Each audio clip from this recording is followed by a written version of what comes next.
Det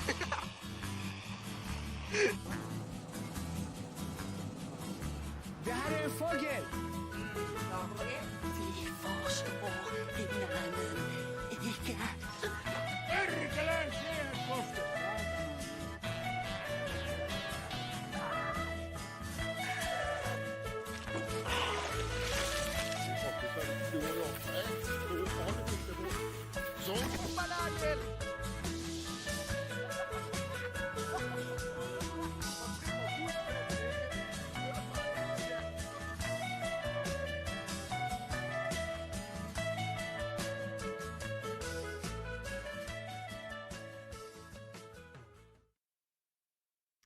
Hello, and welcome back to another episode of the Longhouse, a show about art, culture, politics, philosophy, and many other such things, all, of course, with a mostly Nordic and true right perspective.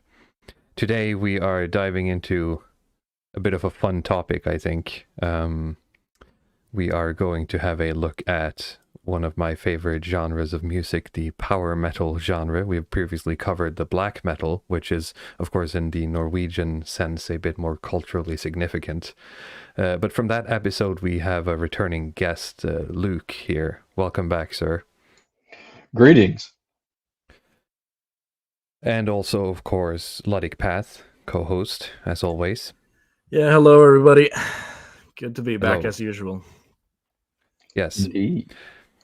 So we might want to start just a little bit before we get into some news. How about you both tell me if you have any, or your sort of experience, if any, with power metal? Luddic Path, why don't you go first? Do you want me to start? Okay. Yeah, sorry. Yeah, when you pitched this topic to me, I was honestly a little bit reluctant because there's, the question of that we might get into the definition of power metal and where do you draw the boundaries between just regular, good old heavy metal and hard rock and actual, where do we get into the power metal? And like for me, yes. I had put it into like this very narrow box in my head where it's like you have bands that are like Hammerfall, basically, and like Blind Guardian and maybe like Dragon Force and like in that genre that I sort of filed away power metal. But then I started to read a little bit and Google around as to what people consider to be, vaguely power metal. And if we include like a slightly broader spectrum for everything from like, that's like Dio and Rainbow and like inspired by that and going upward, then there's a lot more that I'm actually pretty interested in. So I'm quite a big fan of Dio, big on Rainbow.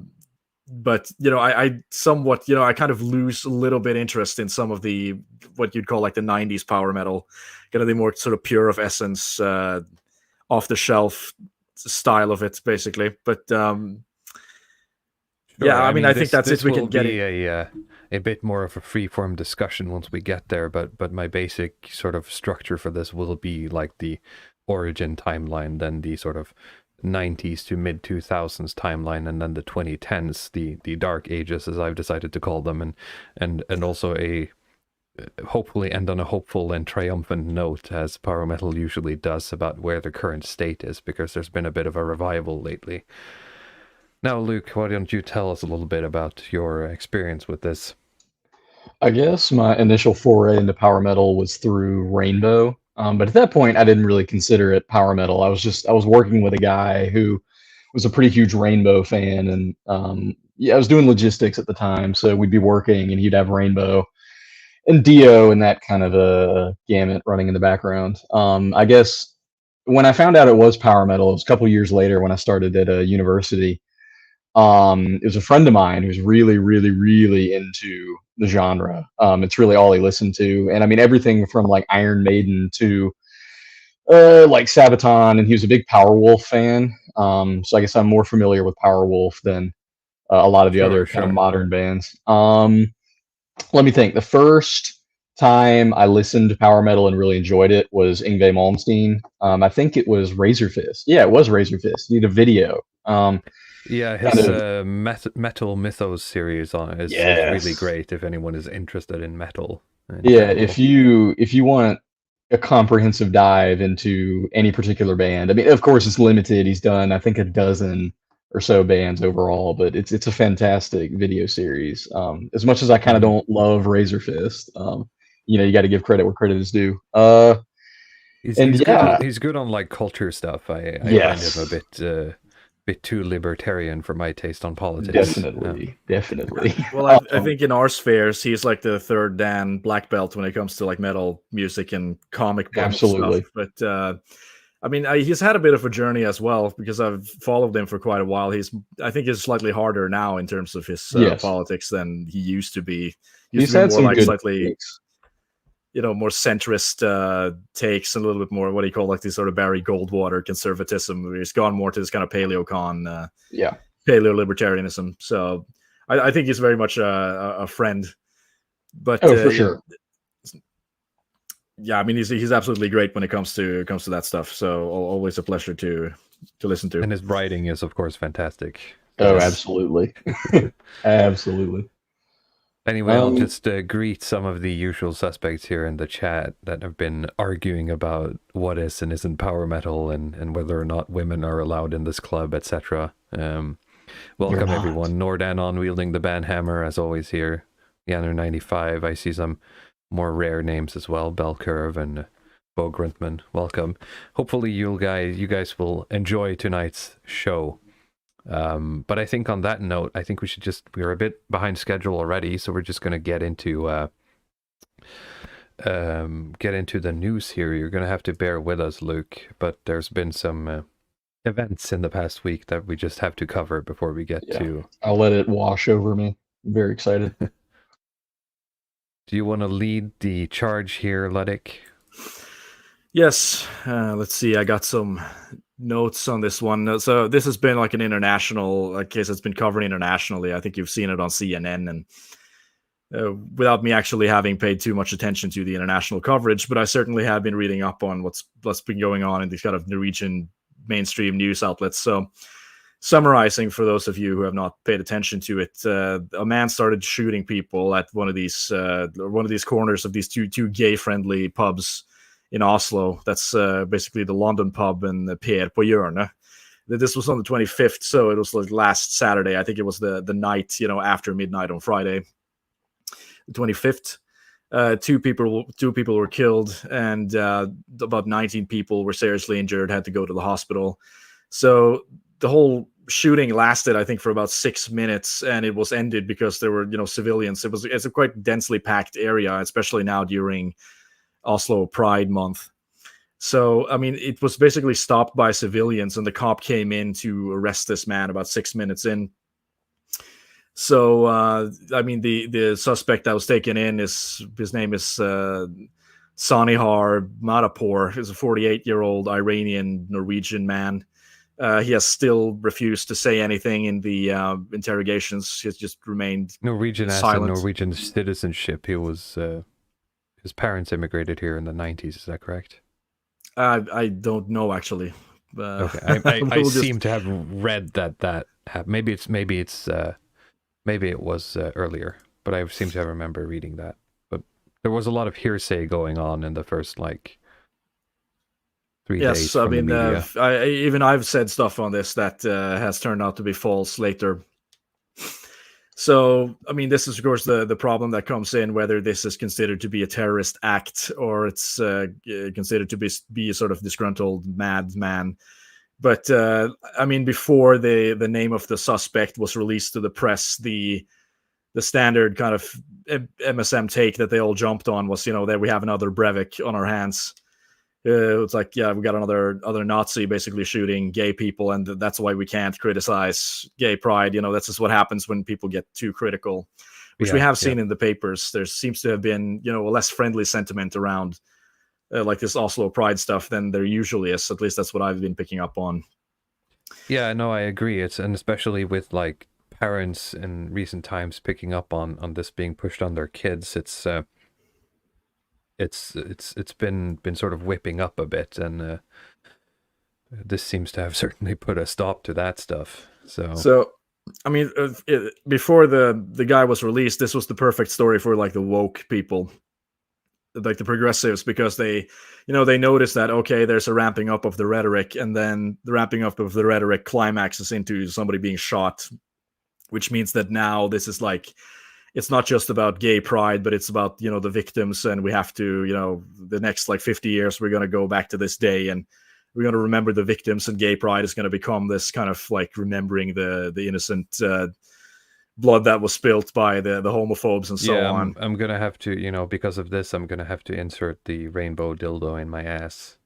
Yes. For the next 50 but years, I mean, because, I did, I think I commented on it in other spheres, but I saw people, because the Norwegian security police basically told everybody that this is like threat level alpha, and everybody has to go home. We can't do the Pride Parade this year because we're afraid that people are going to run in shooting or blow themselves up. So, on Facebook now, it's not just people doing the kind of rainbow frame picture. You have people actually like hoisting the pride flag in their yards and taking pictures, trying to show support, because now it's not just about the cause, it's about the victims and standing together against these the far right.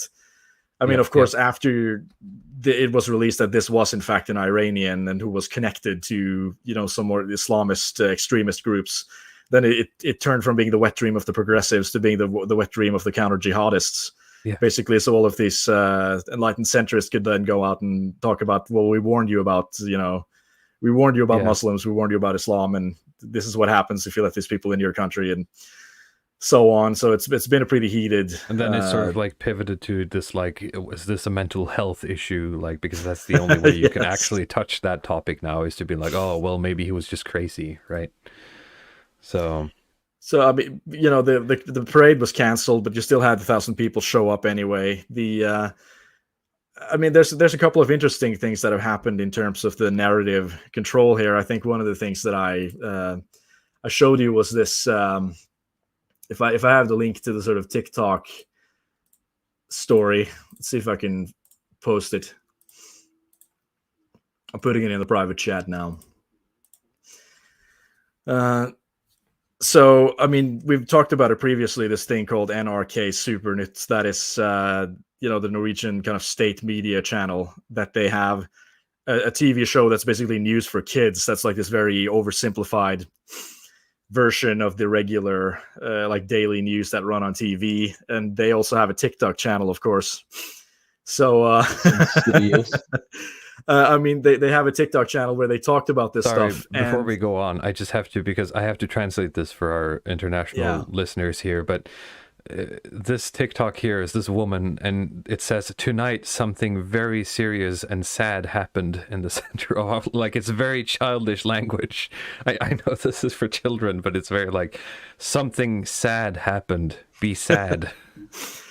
Yeah, we should take an episode and look at their TikTok. I mean, it was less paused than I had expected, actually.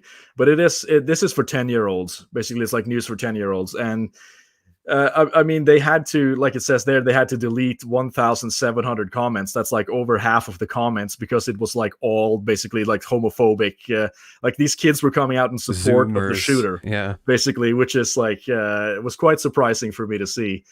I mean, like it seems like the majority of these like 10-year-olds watching it, like they hear, somebody shut up gay people. It's like, oh, well, they're writing this stuff like, W, that's another W for the shooter, L plus ratio to the gay pubs or whatever. Jesus fucking Christ, the kids are not all right, but I mean, you could say it's based, but it's a little bit but crazy. They keep joking, like we keep joking about how like the Civil War is going to be with the fucking Zoomers, and they're just going to like do Fortnite dances on corpses of boomers. But I mean, that's what this is turning into. I'm getting excited. I mean, you would think that this is like some kind of organized troll effort. That's what I thought at first, is that, it's been like some 4chan-like site where they've organized people and, okay, we're just going to troll these people. But I looked at other videos, and they did another TikTok about this new Buzz Lightyear film, where they talked about how Buzz Lightyear, it's been censored because of the lesbians kissing scene. And like, even on that film, like the majority of the kids were just like, yeah, that's a good idea. We should censor more of this stuff on TV, basically. So I was like, wow, I did not expect it. I mean, there's been there's been a lot I of was not interesting. aware there's this huge underground movement of like 13-year-olds. I suppose that's the way to be edgy these days, isn't it? Yes, I would agree. If you want my take, like I think it's organic, and I think a lot of it is, middle and high school kids, at least in this country, and they're just they want to be edgy and they want to laugh about it in the cafeteria. So yeah, it's how you be edgy. Well, I'm at least happy they're trying to be edgy. Oh, me too. I think it's great. Like we need more of it. So, I mean, with the discussion, I'm posting another link here because there's another one of these. I don't know what you could call public intellectuals. So these people in like the Norwegian This guy. skeptosphere here. This guy, I didn't actually know that much about him until he came out with this stuff. But he's actually you've gone active. on like a spree. This is like the centrist Vosh. Yes, I mean he's actually been active in Norwegian media, publishing articles since 2005. So he's been going. I don't know if you can translate this one, but he's been.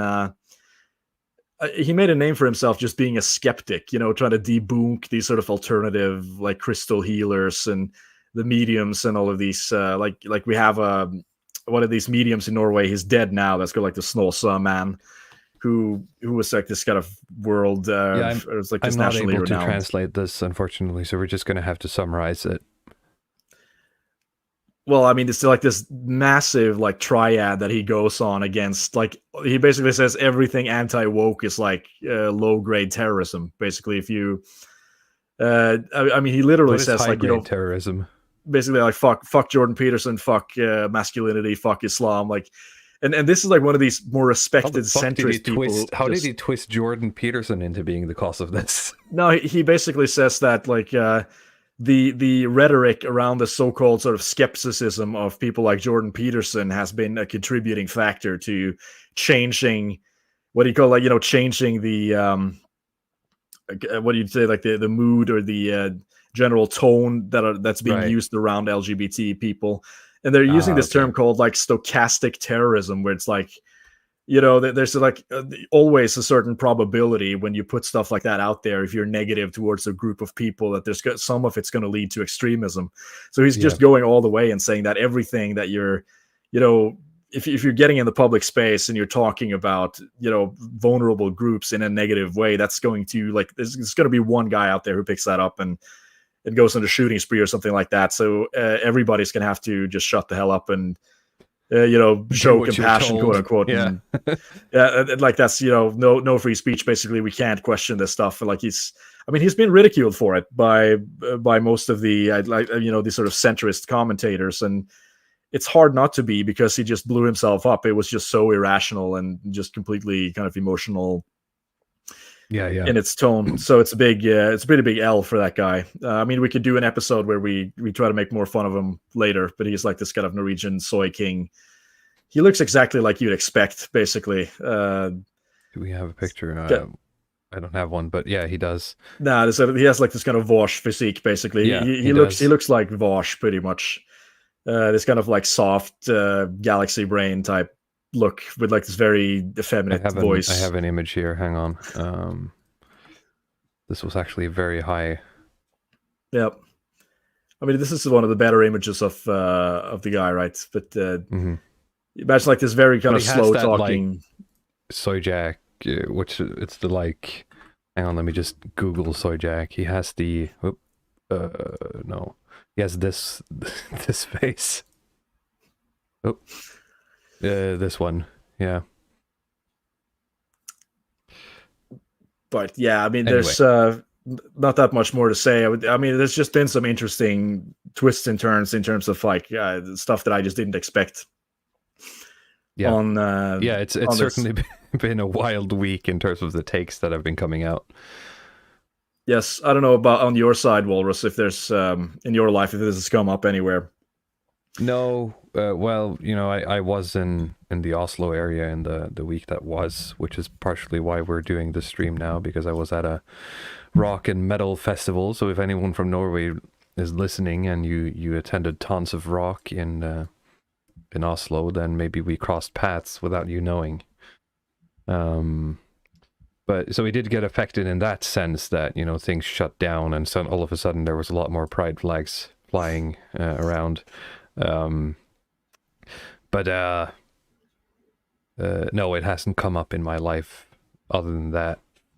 Like me neither, actually. So that's the kind of surprising thing that nobody's. I think it's just people because are... this is one of those, like, you know, there was a long discussion about this in the Longhouse Matrix room, and for those of you who are listening who aren't part of it, you should join. Link in the description. You can hang out and chat about sort of like, what does this mean, and is there any way, you know, what's the actual right-wing take here? But I think everyone has just sort of agreed that everyone who isn't us and can't say, you know, multiculturalism did this, and we want neither, right? We don't want the immigrants shooting our buildings and people, and we don't want this pride stuff.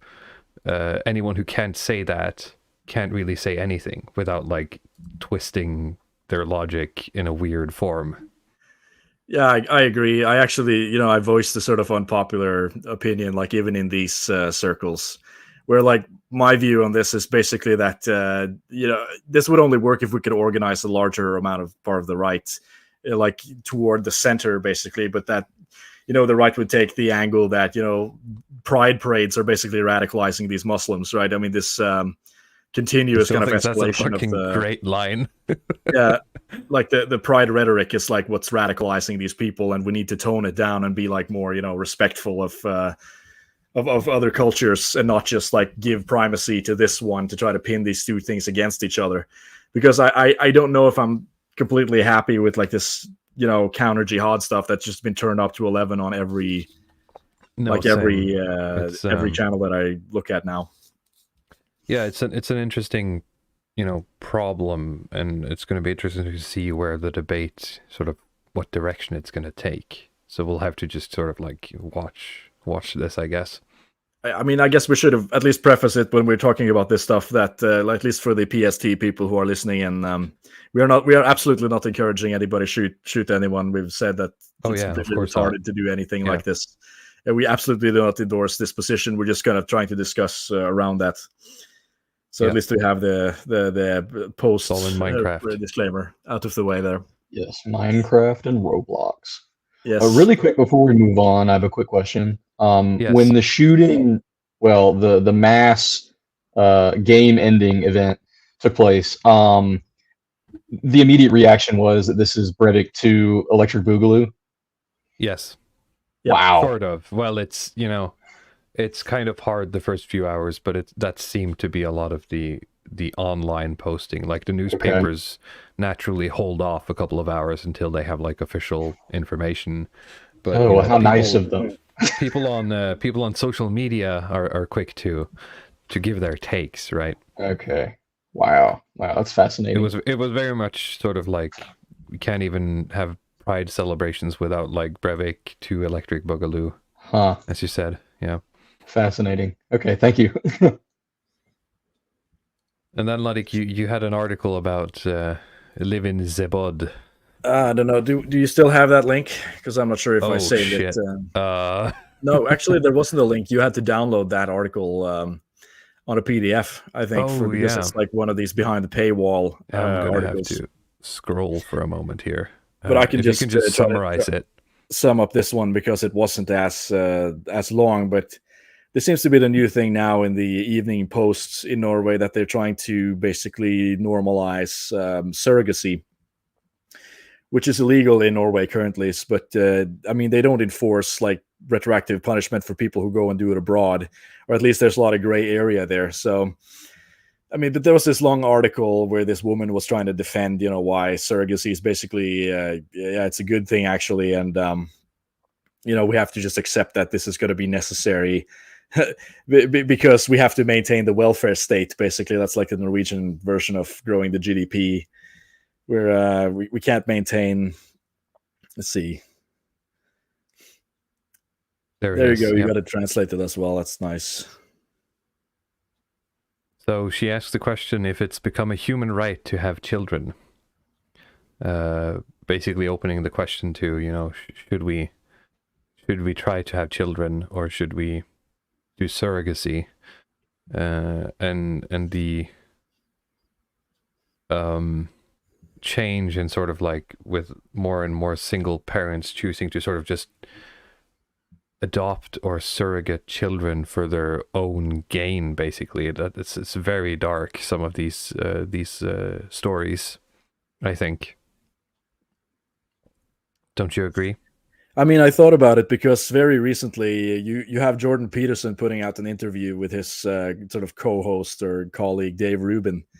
And Dave Rubin is basically gay married, and they've used the surrogate mother to have a child. So they were going to sit and talk about gay parenting. I mean, it is kind of relevant to this case where she starts to, discuss some of the topics around, being like a child of surrogacy and so on. I mean, as you expect with these people, there's no arguments. There's absolutely no solid logical thread that you can pull on here. It's just appeals. It can be argued that children who are born are good for the welfare state. Well, yeah, if it's boys, because women and girls, Yes. throughout their life actually cost the welfare state more than they put in. So But this is like this rationality brain where there's like this very selective rationality brain thinking where it's utilitarian, but they don't actually take a detailed look at what's in the numbers, just saying that, okay, more people means more money. It only means more money if the people who live are putting more money into the welfare state than they're taking out of it. yeah, That's just common sense, but that never comes up here, right? So she says two things. It's like, okay, we need more people to maintain the welfare state, but some women choose to not have kids because of the climate crisis, and that's okay. yeah. But I mean, It's very who's strange. it's contradictory, right? But like, who's gonna solve this climate crisis?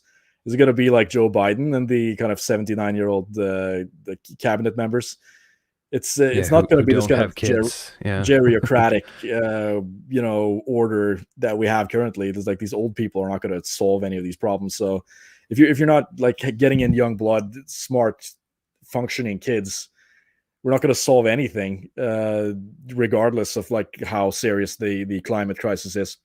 This paragraph here is just absolutely insane. No child asks to be born, not even those that are created in the traditional way. But a mother and a father who have had a biological child in the traditional way never asked the question, what if the children are not grateful for your selfish project? It is a risk everyone must take. Yeah. What child, what child that doesn't suffer any kind of mental illness, right, would be like, I wish I was never born, right? I mean, I mean, people get suicidal, of course, but I mean, what are you trying to get at here? I don't understand what she's getting at. Is it the parents' fault that they had kids? I guess that's like Bell Curve here said, this is an attack on Western kind because white women will pay for surrogates since they'll be in careers. And I certainly see that argument. But this is what keeps me up at night. I think she's trying to muddy the waters, basically, with people who have complaints against surrogacy. It's like, if you have normal kids, if you have kids the normal way, you're being selfish, so you gotta let people get surrogacy. Yeah, you're also being selfish, Yeah. and you're being selfish. They're being selfish. They didn't ask to be born. Whatever. Well, no child asked to be born. That's I mean, surrogacy, schmurgacy, whatever. We could all we're just gonna have to get used to this idea now. And I mean, like, I don't know how much research there's done on these kind of surrogacy babies, but I know that they have a much higher rate of things like autism and certain mental issues. right. Just from having being born that way, right? So I mean, the more And problems they're that statistically probably going to grow up in more unstable homes. it's quite likely. Yeah, I mean, if you like they said there, if you have like this kind of 50-year-old man who's been single his entire life, and then okay, now I'm gonna send my sperm in a tube down to India so that the woman can sit and basically incubate this baby in 9 months, and then they'll send it to be by mail order or something. Yeah. I call me conservative here, but I don't think it's going to yield the same results as actual sort of natural births. So weird, huh? Yeah, it's strange, that stuff. All right, I think that's enough news for today. I mean, things have been a bit wacky in the news. So we're gonna have to. I think it's funny. I think it's a good time to be alive right now. There seems to be, we seem to be getting some W's here, actually, with the meltdowns and with the Rose stuff and with like the Elon Musk and so a lot of things that seems to actually be looking up quite well. So I'm in a good mood. Yeah, we'll Yeah, see. me But we too. just got to keep Yes. pushing, boys. Yes. That's the job. And on that note, we should talk about some of the more hopeful genres of metal. Definitely. Now, let me just bring up my notes here. So, metal or power metal, I suppose, is, I'm not going to call it a bit of a weird one because, you know, knowing metal and the subgenres, it can get whole lot weirder than this. But it's certainly a bit of an outlier in its inspirations and the fact that it hasn't branched out as much as a lot of the other subgenres of metal. And here you can see some of the bands under that banner. I just grabbed like an image off of like Google Images, just with some names that I recognize. And so I want to take a bit of a look at the history of power metal, and how it has evolved over the past, what is going to be like 50, 60 years, and where we're at today. And my sort of main thesis here is that while the genre might be a bit of a cope and a containment in terms of the way it presents itself and what it contains, it also is one of the few genres that still keeps alive the bardic tradition of chronicling and retelling ancient stories. So before we start, because if I don't do this, I'm gonna get comments. I don't really mind because comments are good for the algorithm. But we're entering the opinion zone. I'm going to have opinions about music, and I'm sure the other panelists are going to have opinions about music, and those opinions might not necessarily mesh with yours. And when you feel that rage boil up inside of you, I encourage you to comment, because again, it's good for the algorithm. Push engagement. But We it's want you not to get gonna, angry. but I'm not going to give a shit. You know, I'm going to present something. I might get something wrong because this is a bit of, you know, it's always this with like metal subgenres that you always think you understand something, and then like some obscure band you never heard of is like, yeah, but what about this one, right? And some guy who's like way more elitist than you pulls a weird one on you, and you're like, oh, well, that's interesting, and that's why you're not a true metal fan. I don't know how many PhDs we have in the comments. Yeah, we'll see. My point is, you know, this is just a bit of fun, and we're gonna have a good time with it. If there's anything we get wrong, please, you know, you can comment. But you know, we're here for the fun of it, and we're gonna keep it a bit sort of like high level in case people listening to this aren't into power metal or metal in general. So this is sort of going to be, at least from my side, it's going to be a bit of sort of like the Wikipedia summary of these bands or what they're about. And I think that's everything I wanted to say before we get into it. So before we start, I want to just, you know, quickly cover what power metal is. And for any outsider of metal, it's not that hard to spot. Normies usually have issues differentiating between like thrash and death metal, for example. But power metal is very, very clear in its expression. But it's not just normies, because it's very hard to define even for people who either play it or listen to it. Because a lot of modern bands, or at least in the mid 2000s, as we'll get into, wouldn't like refuse to define themselves as power metal. Now, I don't have any like explicit statements, but they just don't, and we can pontificate about why that is. They wouldn't say they like play power metal. They would play symphonic Celtic metal, is what they would describe themselves as. But everyone features them on their power metal playlist, so I don't fucking know, right? But it is also a genre, and this might be true of other metal genres as well, but compared to something like gent or the more technical subgenres of metal, I think power metal is one of those genres where I would argue that power metal is the product and not the genre. Power metal is something that, you know, is the sum of its parts. It's not just, you know, the technical definition of how do you play your guitar or your vocals. It's sort of the coming together of all of this with the symbolism or the topics, etc. What do you guys think about that? I would tend to agree with that statement. Yes, I think that there's certain characteristics of the guitar playing that really set it apart. Sure. Yeah, and just it's like you said, it's definitely more of a sum of its parts type thing.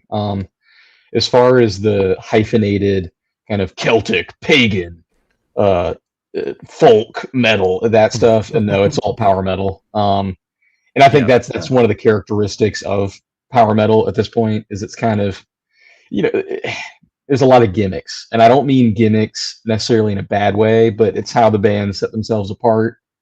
Yep.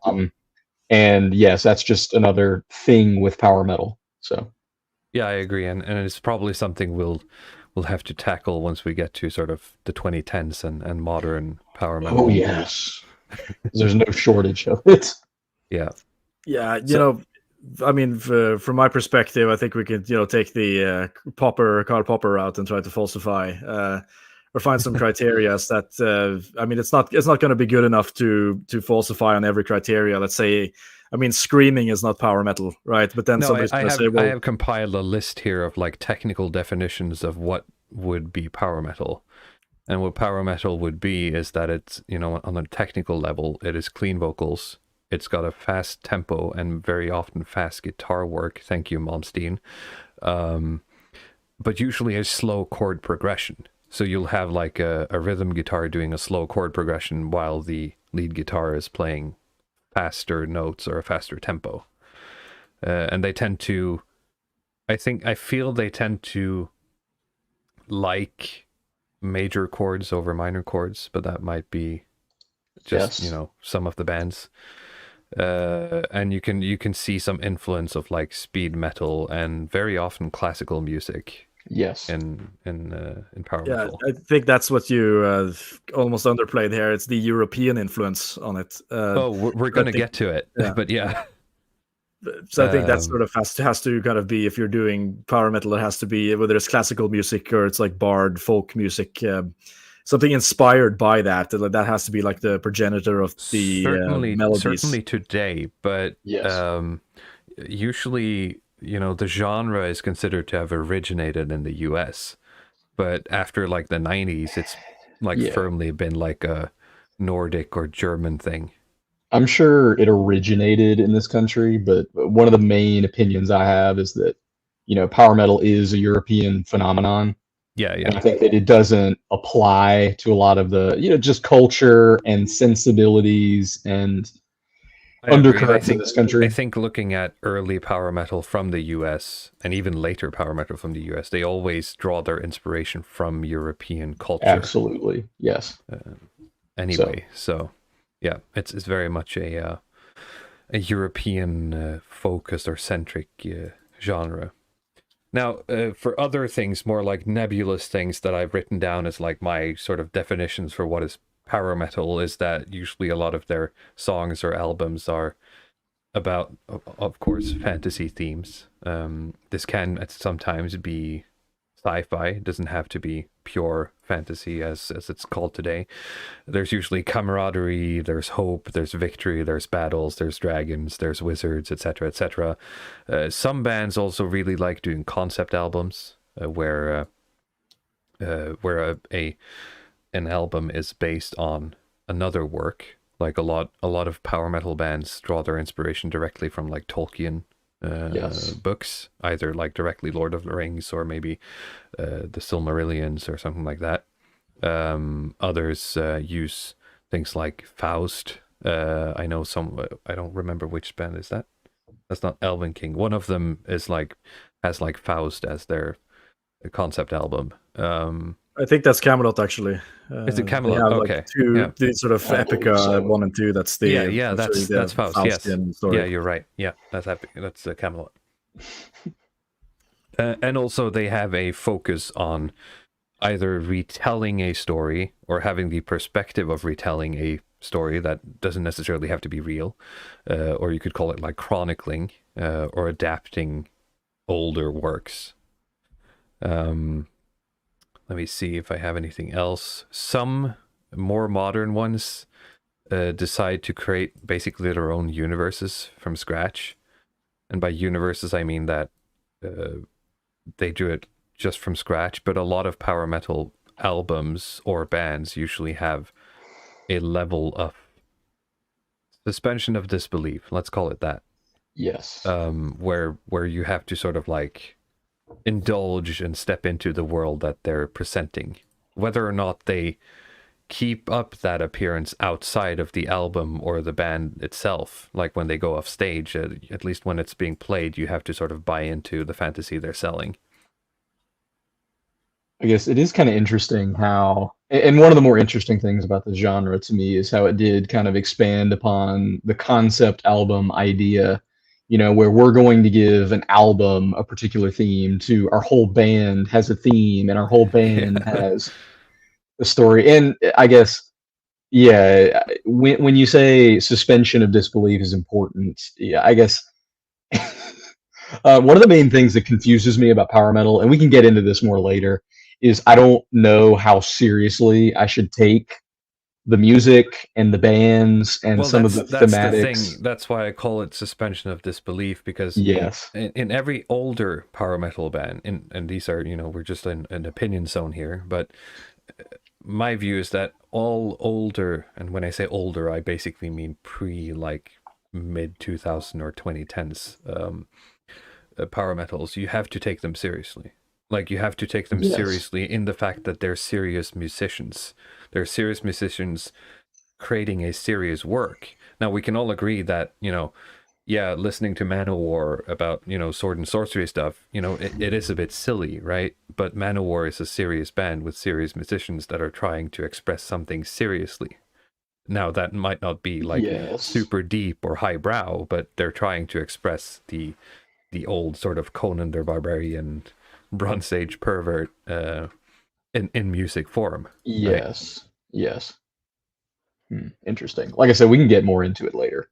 Yeah, and that's, and to me that's we'll get into it, but that's sort of the, if you want to, I'm gonna piss off all the wrestling fans in the audience and say that this is sort of like an emerging kayfabe that became a thing in power metal that you sort of have to not necessarily uphold it, but once you listen to the music, you have to like get into the universe, and you have to sort of separate take Blind Guardian, for example, which is like one of, like, if you play D&D or something like that, you can just put on Blind Guardian and it fits perfectly, right?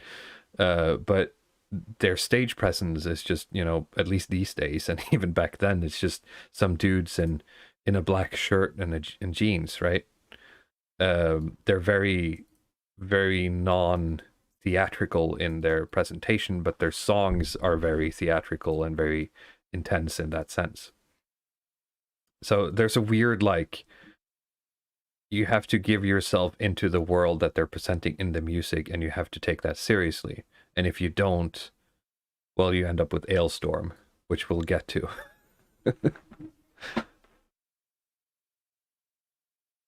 I don't know if you guys have any more. Well, I'll add on the technical side that, I suppose it won't be, they're going to get mad if you categorize them as symphonic metal, but they use a lot of stuff that is similar in that, they usually have a keyboardist who use symphonic instruments. Yes, I have written in my brief little notes here that synths, it's a big deal, and it's definitely a staple. And not that there are power metal bands that don't use synths, but to me it's essential, more or less. Especially when you get into some of the newer stuff. So yeah, I think from the late 80s onwards, the keyboard is a staple. Yes. Well, and even with Rainbow, I would say, Yeah, sure. Yeah. well, not so much with synthesizers, but Well, yeah. they had, one of their musicians play a cello and add kind of symphonic elements to the music, I guess. Mhm. So So do you have anything to say more general, or should we just hop into the origins? Yeah, I guess. I mean, adding in on the sort of confinements of the power metal genre is that there are certain developments that happened, from the 60s and 70s upwards toward the 90s in terms of how these, the genres separate from each other. And there's a lot of elements that you brought up that I liked, like the concept album and the symphonic parts and some of the more kayfabe, wackier parts. But like, I mean, the problem for me is that there seemed to be a kind of split where, like prog, like progressive rock, seems to almost split away from metal, or at least to the point where it's become a much clearer delineation when something is just prog or is not prog. Basically, I don't like to use the word progressive. I assume you know why, but I like to use the word art rock. But it's Sure, yeah. just to not confuse people. I'm just going to say progressive rock. I mean, it's the Yeah. like the musician like Devin Townsend. He has this quote about it where he says, like, in the past, like in the 60s and 70s, like the general tone of music was a lot more prog-ish. It had a lot more experimentation with time Mhm. signatures and like different instruments, length of songs, structure, composition, and so on. But that seemed to have gotten a lot more. What would you say? It's more streamlined, a lot more McDonald'sified. yes, And now more it's like, formulaic now. everything is either Katy Perry or it's prog, right? So Yeah, yeah. and that's kind of been a bit of my issues with some of the more modern power metal, is that it's so kind of formulaic and it stays within that kind of like 4x4 rhythm and within safely within a certain like 4 or 3 minute length of song, That's true. It's and it's so certainly a on. genre that I mean, hasn't and evolved a lot technically. when they start diverging from that, like it's like now it's not power metal anymore, it's like prog, right? So Right. that's kind of my issue, is that there's like way too many of these like really formulaic power metal bands. Like I wish your description was like more accurate to it. I would probably listen more to more to power metal, that there would be like more kayfabe and they take themselves seriously, like more technical stuff in there. Well, that's But usually what you find in the older power metal, and especially once you get into like you mentioned, or did I mention, like Yngwie Malmsteen and people like that who have very like power, like albums that are definedly power metal, but Yes. purely from like an artistic, like I'm just really good at playing guitar this way sort of approach. It's not about the sword and sorcery or the fantasy at all, really. No, I think with metal, it's you have to remember that it's a style of music that sort of takes all the attention in the room. You Yes. can't have it in the background or just No. like put it on the side or just do something else, do homework. It seems to just draw all the attention, and when you draw all the attention, you need to keep the attention. So you better have something special to show the audience. And that's where you Right, get yeah. all of these. I look at my insane guitar solos or my insanely high screaming or this Yeah. crazy progressions or stuff like that, and they have to keep competing to find different niches and stuff. But there are just some of these power metal bands, especially like say something like Hammerfall, for instance, that I feel like they can catch the attention, but they don't really have anything special to show you. It's just like very formulaic. Yeah, It's kind of- Hammerfall has been basically playing thrash for like 30 years now. So I think it's like wallpaper power metal basically. It's so yeah. yeah, I guess that's the only thing I wanted to add on in terms of like the development of the genre and my thoughts on it. Yes, and I more or less agree with everything that was just said. As far as I think that all the spirit of experimentation has kind of been sucked out of at least a lot of like popular metal. Yeah, I agree. And in a lot of ways, I just think that and power metal has kind of always been off in its own area, doing its own thing, but I just feel like it's gotten to a borderline. It's the problem is that it's become stale because of it, in a sense. And I think that the directions that the bands are going in to try to mix things up and make things less stale. It's just getting very strange and hyper real, and Yep. it borders on kind of like masturbatory. And maybe that's a strong way to put it, but I mean, again, like listening to Twilight Force, it's Yeah, we'll I get don't even to know how to we'll get to the describe it. Dark Ages. It's fine. Oh yes, I'm very excited. I mean, I remembered another point now. I'm just adding that a sort of last point, not only with sort of the dumbing down of music in terms of like prog being completely torn out of the kind of like mainstream of music, not just in rock and metal, but in other genres, but also the fantasy genre as a literary genre has also been extremely dumbed down. I mean, I think the Distributist has been one of the YouTubers that point this out continuously, that the fantasy literature has been turned into more like this kind of preteen type genre, where all of I like moaned about that like a stream or two ago about how I managed to get my hands on like old D&D art, because it's much more like old school fantasy sword and sorcery like than the drivel they print in modern books, which is all sort of just like, I don't know, it's just gray, It's tricky. Yeah. Because I can give my spiel really quick, like because this is part of what I studied and so on and so forth. There is I'm going to say this and I'll be done. There is a lot of really cool stuff going on in kind of teen literature right now, and I think there are a lot of really cool like products being made and just good stories. But you talk about like transcendent literature like Lord of the Rings, yeah. But I don't know. I don't think it's all worthless. So. No, it's not all worthless, but it's just the trend of like, I mean, say with somebody like James Dio and Rainbow. I mean, at that time, the 50s and 60s, science fiction and fantasy seemed like to be almost kind of adjacent genres. Yeah, it's the same genre in terms of complexity and the content. But then fantasy goes off in this direction to be more of this kind of simplified teen literature, and it's really the same development with like the lyrics of power metal, in my view, where it's like you listen, you compare some of like what Ronald James Dio writes with something like what Dragon Force writes, and you can really see like the sort of dumbing down of the level of the lyrics. Point, because it's the and we'll get to it, and I'll have my big triumphant moment, I suppose, at the end. But that's sort of my thesis here, is that this starts with the bardic spirit, and that's been lost. But recently I feel like the new emergent bands are trying to like claw themselves back to this any way they can. Like, we started out playing and singing about things that were deeper and more like eternal than just like inventing magical battles against dragons just because the imagery is cool. Well, we'll see about that. Yeah, we'll see about that. Okay, so let's talk about the origins, and I just basically mentioned this, that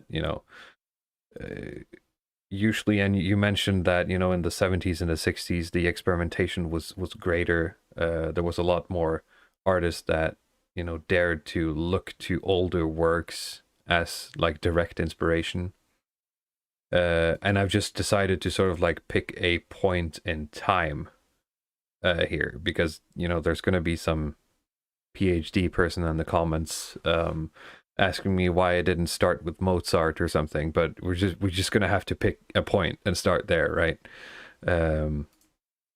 So for me, that was basically Dio and Ritchie Blackmore's Rainbow, which I think a lot of people would agree is sort of like the, if nothing else, spiritual start of power metal. And I personally consider Rising to be the first power metal album ever recorded. Rising. About you guys. Oh, yeah. I would probably agree with that. Yes. Not that Rainbow definitely has a lot of the characteristics, but it's kind of like proto black metal. You can see it's the frame is there. Power metal, right? Yes. But I'd probably agree with that. It was a bit of a, I don't know, it gave me a bit of whiplash, honestly, listening to Rainbow and then going to Rising and realizing it gets that much harder and that much kind of faster and heavier. Yeah, and I think it's a great record. it's just one after the other. I think Rising is after like Rainbow, which yes, it you is. hear. I played in the start of the stream here. I played the Temple of the King, which is on the first album, and you could hear a lot of the Dio sort of using this band as a way of experimenting with this more like metaphorical and fantastical lyrics, etc. But in Rising, it just kicks into overdrive compared to the first one. Yes. So this is just like I just shit out a bunch of bands and album covers that I consider influential, and it's always hard to trace this because some of these bands sort of invent the same sound around the same time. Some of these bands gain inspiration from different things but end up at the same place, etc., etc. And I think my most controversial inclusion here is Gary Moore and his two albums of Wild Frontier and After the War, which I would call basically proto-power metal, or to not offend anyone, power rock, because these two concept albums, he basically retells Irish legends or folk tales, and puts his own spin on them. And I think, for me, I had a moment a couple of years ago where I listened to one of, I think it was Thunder Rising that I played in the pre-show, and I queued up like a Powerwolf song right after. And I was thinking, well, this is just basically the same song, but it's just been 30 years. That was my take on it, which is why I included this, because I feel like it's more influential than... Yeah, and one of the Thelmas says that Over the Hills and Far Away, which I think Nightwish covered. I don't think they would categorize themselves as power metal, but nobody did in the mid-2000s, so I'm free to call them power metal. They're not ashamed to call themselves symphonic metal. But, no, they're not ashamed to call themselves symphonic metal, but I don't think they call themselves power metal. But but I've seen them included in a lot of lists and like these. Yeah, that was what I was saying. That in the 2000s, no one calls themselves power metal, but they're included in all the playlists. So, it's hard to pin them down there. Now, obviously, behind Gary Moore and Rainbow there on the left, I have Power Slave from Iron Maiden, which I would consider, without a doubt, a power metal album, but some of you may disagree. Yeah, they also don't call themselves power metal like ever, and I usually don't hear them refer to it, but it makes sense. If you're going to put Maiden somewhere, okay, what genre is this exactly? Well, okay, just say power metal. I mean, Maiden has had been influential on a lot of stuff, but I think Power Slave and what's the other one? Did they do it right after the Blade Runner one? I think both of those are definitively, like, in terms of their speed, vocals, the way they sing, what they sing about, yes. If it wasn't power metal then, it like retroactively became it. Yes. Once the other bands entered the scene. I mean, if you apply the criteria that you used in the previous slide, they check all the boxes. Basically, they just aren't conventionally thought of as like an exclusive power metal group. Yes. Yes. Bell Curve says the symbolism in Rainbow in the Dark is incredible, with references to lightning, rainbows, darkness, and magic that dances in the light. I see this as sussy. Interesting. I mean, it probably is, but it's good music. I mean, maybe. Maybe. Also, peeking out of under the pile here, I included Deep Purple, which is maybe a bit of a weird one, but considering that Richard Blackmore, he was the guitarist of Deep Purple, and a lot of the sounds that led to Rainbow comes from Deep Purple, I figured it was worth like at least an honorable mention. Yes. Because if you sort of like, if you squint real hard while listening to Deep Purple, you can see where the power metal comes from. Now, next here I have... Question, what do you think about Led Zeppelin? Do you think some of their stuff could be considered like proto... certainly Zeppelin, yes, but then I would have to go further back in time, which I didn't want to do. But yes. I have no love for Led Zeppelin. You can shoot me, but Yeah, I don't know. I don't think it's worth bringing up. But they're certainly influential Yes. on the power metal. Yeah, definitely. So yes, you're quite right, Luddic. So I also have Manowar,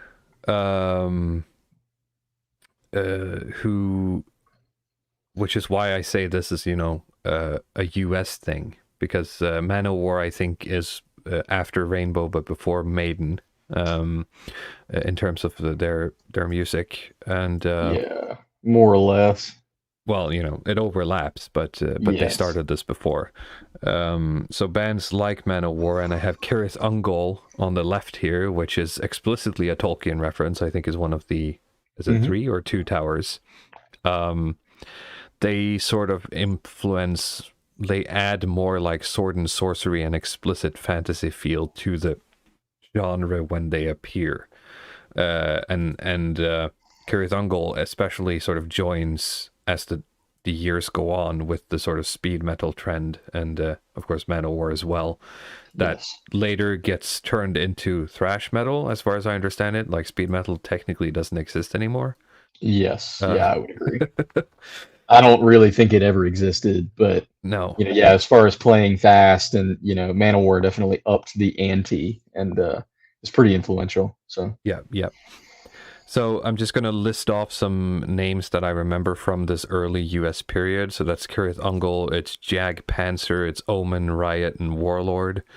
But I think only Cirith Ungol and Jag Panzer actually uses like the moniker of power metal. Yes. And I did go back and listen to some Jag Panzer, and I wouldn't say they were power metal until like the mid 80s, which I think is like their second or third album. If anyone is very interested in Jag Panzer. If my memory serves correctly, like I like the band, they're definitely not my favorite. But no, I can appreciate it, but it's not something I listen to like all the time.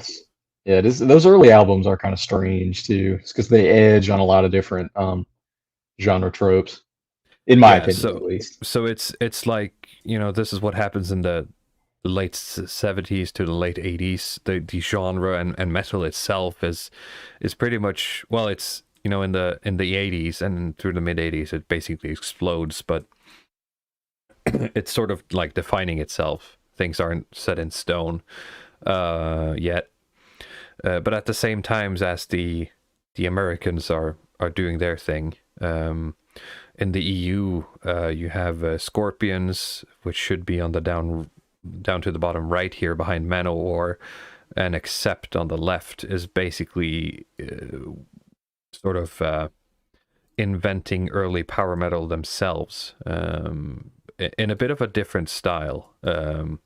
And especially when we talked about Yngwie Malmsteen already, but he certainly like bursts onto the scene with a lot of with his like I guess it's the neoclassical, is that what it's called? Yes. His influences, and he fuses that into the metal, which sort of then becomes power metal, because that's not something that was brought in. And like if you listen to Manowar, there's no classical influence in Manowar, I think. But yeah, I would agree entirely wrong. I don't know. I listened to what's that called, the album with Kings of Metal on.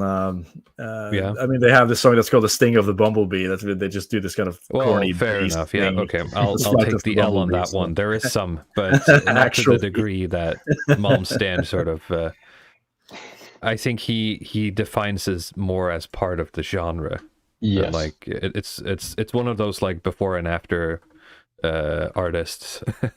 Yes. And I suppose that goes for others as well, and we'll get into that when we go to the next slide. But I'm not sure if you guys have anything more you want to say about any of these, or if you have any bands to add. Like there's so many bands that I have to have missed something. I mean, well, Dio comes in 82, so we probably can't talk about them yet. But it is interesting to me, like Ronnie James Dio. You can talk about Dio. That's well, fine. Yeah, he's the linchpin for all of this. Because I didn't really know this, but I did some like reading and whatnot about Rainbow, and Dio was the one that kind of wrote the lyrics for Rainbow, and added that vocal styling to it and kind of encouraged the musicians to bring in like cellos and stuff like that. And just going back and listening to, I hadn't listened to Holy Diver in a long time, but I mean, holy shit, that's some great music. Yeah, it's weird. He's still alive, how and he it had to holds die. up. Yeah, sorry. seriously, man. Yeah. No, all I was gonna say is it's terrible that Ozzy Osbourne is still alive, and Ronnie James Dio had to die. So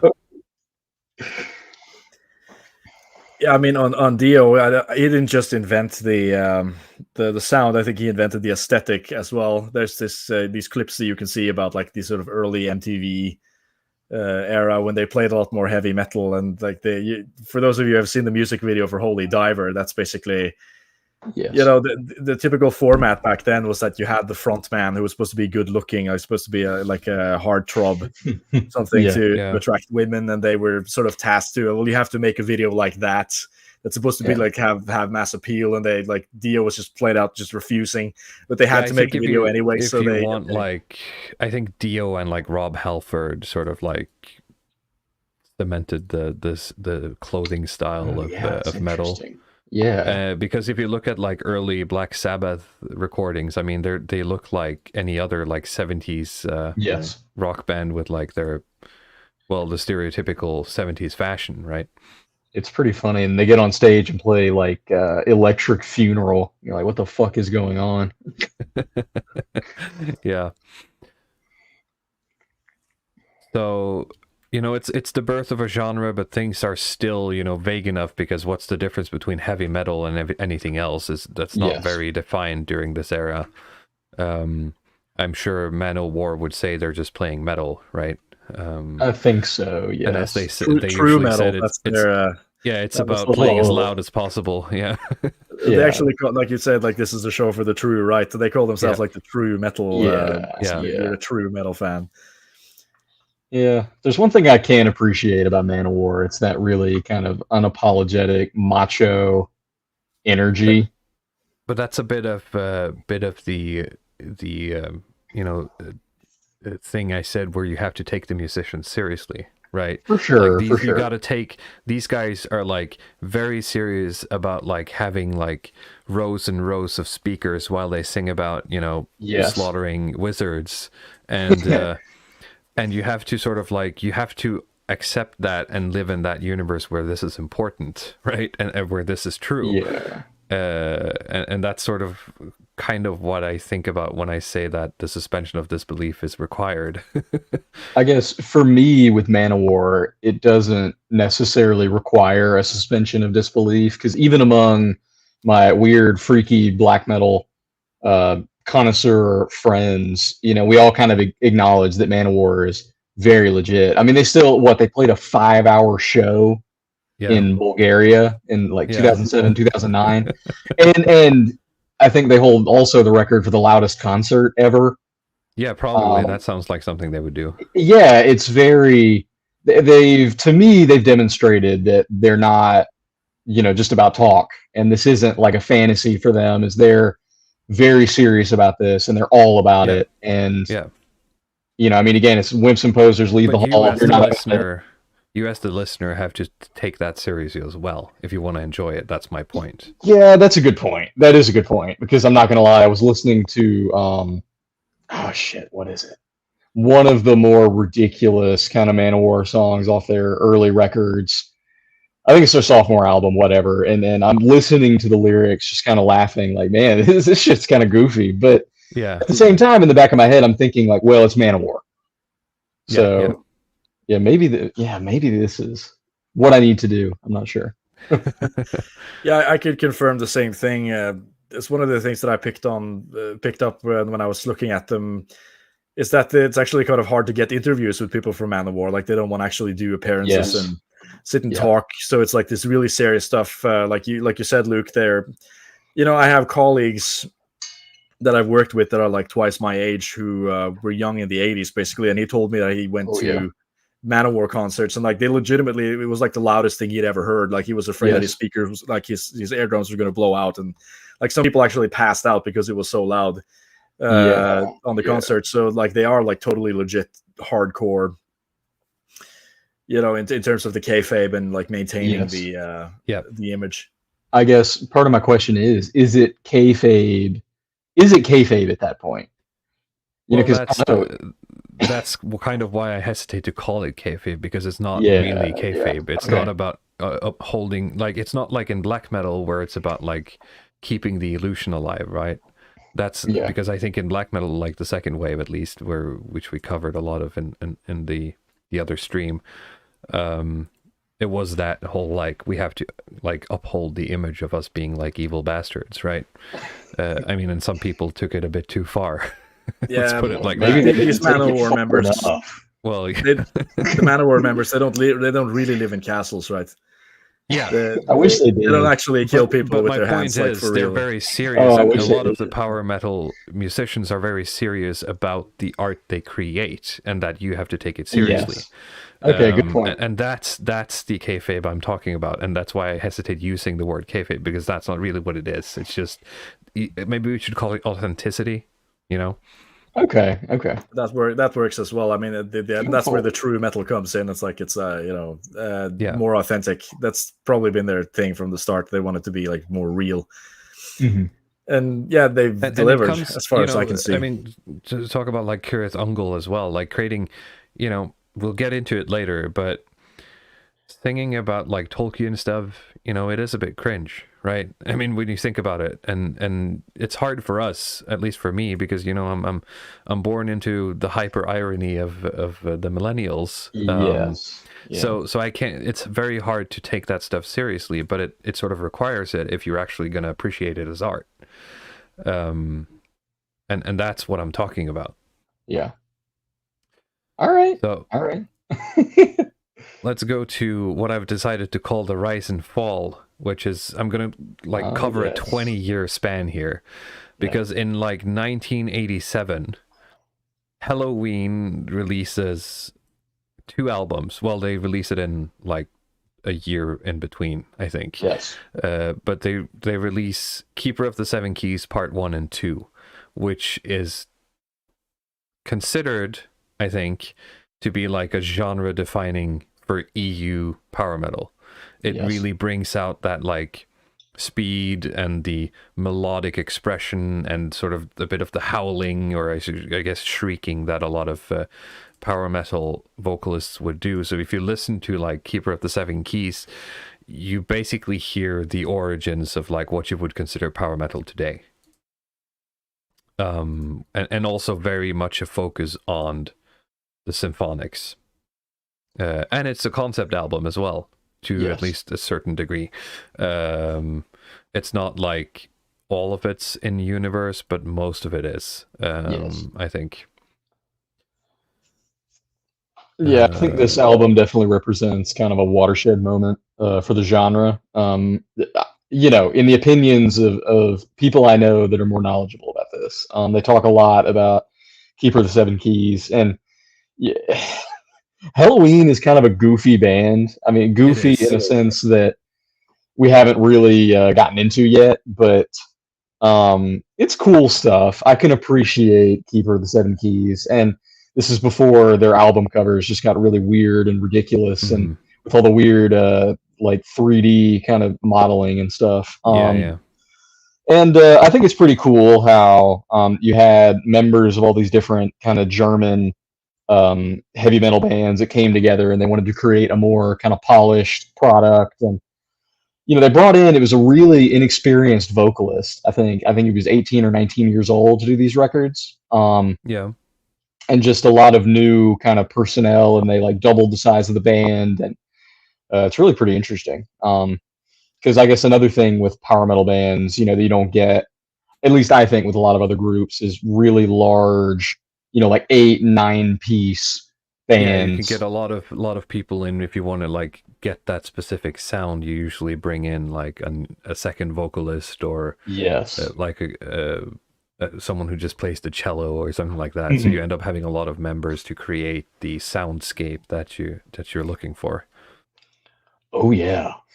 But yeah, Halloween certainly, I mean, if you listen to modern Halloween, it doesn't really sound like Keeper of the Seven Keys, I think. But that might just be my opinion.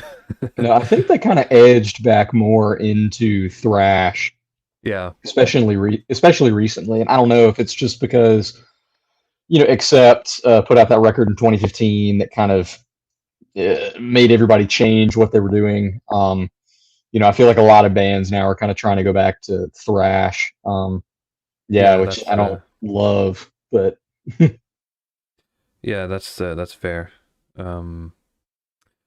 I agree, and we'll get to it when we get to some of the more modern power metals, because there are some who are trying to sort of like join thrash and power metal, which is interesting. yeah, it is interesting. You heard a bit of it, I think. Maybe that was Wolftooth. I don't quite remember. So what this basically does is that like it explodes the German power metal scene, or like the German Nordic power metal scene. So you get bands like Stratovarius in the 90s. Blind Guardian starts around the same time as Halloween. And I'd say that Blind Guardian has one of the most famous power metal songs that every German metal fan knows, which is the Bard song, which doesn't sound very power metal-y at all. It's an acoustic song. But But that's also kind of why I tongue-in-cheek call it the most popular power metal band song. Sorry. No, it's fine. I was just going to say, even I know that song. And Yeah. I think I've listened to Blind Guardian twice in my life. So Yeah. Yeah, and Blind Guardian really goes into the sort of fantasy aesthetic, mostly. Like, this feels like someone's just making songs for, like, well, I said for like D&D. Like, they're looking at the D&D books and they're like writing songs about that. That's probably not what they were doing, but it just feels like it. And is Hammerfall here? Yeah, Hammerfall is back there. Hammerfall gets out and plays their sort of take on power metal. I feel like they quickly drifted back into thrash and still are there. Maybe that's just sort of the Black Album effect, which sort of did like a paradigm shift on a lot of other genres of metal. But Stratovarius certainly is a band that really leaned heavily into the symphonic parts. I think they're from Finland. I'm going to need a citation on that. Stratovarius. Is they from Sweden? Yes. No, it says Finnish power metal band. Damn. But it's Wikipedia, so it might be wrong. Oh, boy. I was sure they were Swedish. You've been fact-checked, Luddic. I've been fact-checked. Damn. I should have shut my mouth. Yeah. Also, Rhapsody of Fire is sometimes just called Rhapsody. Is one of the old OGs who are still around. I think they still produce, I think, very good stuff. I think they're from Italy. Rhapsody is literally a D&D handbook cover. Is it though? Like I know it has this similar. It might be from one of the D&D things. I don't know. No idea. But with I talked about like briefly the Black Album influence, and I feel like you can hear that if you listen to, because another band that started in America is Camelot, that you mentioned earlier, Luddic, and if you listen to like the first and second albums of Camelot, it has a very much like a new thrash influence. Would you agree? I agree. Just because I'm a sword loser here, I was sure we talked about the same band, because I said that I thought I meant the Hammerfall is Swedish, Stradivarius is Finnish, right? Yeah, no, I was talking about Stradivarius. So okay, that's the mistake here. I thought you were asking about the Hammerfall. Actually, then we were in agreement. Hammerfall is Swedish. Then yes. Yeah, you're correct. Yep. Who will fact check the fact checker? we run into a fact checking circle, guys. You have to stop. Do you want to talk any about Camelot, Luddic? Yeah, I do actually. I mean, for me, that's like one of the bands that I listened to. I mean, they were popular like in the early 2000s, and like there's always a lot of cringe in these in these power metal bands, and like I mean, the exposure that I think most people have to Camelot is like this kind of Devil May Cry combo compilations where they would put they would put like these sort of Camelot Yeah. songs. Or Yes, that was my it's that- exposure to them. yeah, I think When the Lights Are Down or some of these songs from the Black Halo. That's probably one of their better albums. But I mean, summing up Camelot, like their early work was a little too bland for my taste. But when like they brought in a new lead singer that's actually like this Norwegian Filipino guy that goes by the stage name of Roy Khan. It's like his full name is actually Roy Kantatat, but it just sounds goofy. But I mean, he was really able to pull off this sort of lead singer kind of frontman thing. Not only because he looked really cool in the sort of like slightly kind of emo, swarthy type of dark, sex symbol image he was able to sell in, but he was also very good as a singer. Like he had a lot of range and depth and a lot of sort of ideas about wanting to tell stories around metal. So I mean, the albums, like say when he was really good from the Fourth Legacy, then you have like Karma. I guess within the Karma album, they actually put in some of the melodies from Edward Grieg on the request of like Roy Khan. So I thought that was pretty cool. Like their most famous albums are like the two albums, Epica and the Black Halo, that we talked about previously. I mean, this is like a concept album that spans over two albums, where it goes through this sort of Faustian story of like a sort of like search for knowledge at the cost of one's soul, and then trying to win your soul back afterwards. Then they released like the Ghost Opera and Poetry for the Poison, until Roy Khan basically had to retire because he was just so like psychologically like burnt out and destroyed. And to be honest, it's actually kind of a perfect thing to have happen, because a lot of these stories that he tells in these albums is about like people who sell their souls for money, and they just get destroyed in the process. And it's sort of a perfect coincidence that that's what was happening in his life at the same time. So that's really interesting. I mean, after Poetry for the Poisoned, he basically retires to just go back to live in Norway and sing in a church choir, because he converted to become like a very pious Christian. Based. So I mean, I actually went to see him because he was sort of instructing one of these choirs that I mean, sort of two times a week. And of course, I didn't run up to. I wanted to just pretend that I didn't know it was him and just sit in the back just to listen, because it's kind of like finding a unicorn, basically. Yes. He's sort of gone into hiding. Like I think the last thing that if I ran up to him and like started squealing about how much I like the stuff that he's done. Loved Camelot. Yeah. I love every. I've never bought anything. I've never bought a single album, but I love I love your stuff. Right? So.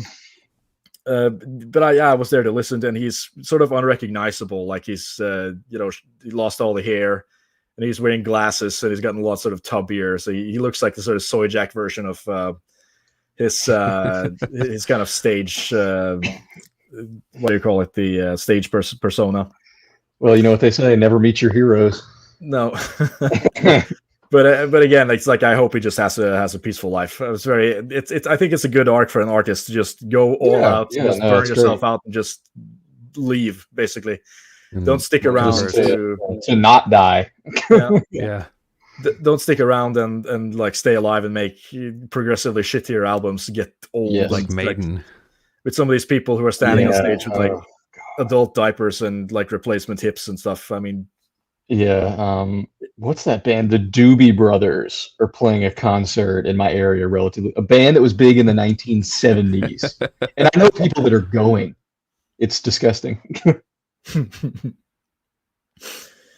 That's interesting. Right. I mean, after Roy Khan left, they got the I think the sort of Swedish lead singer, like Tommy Karvik or something.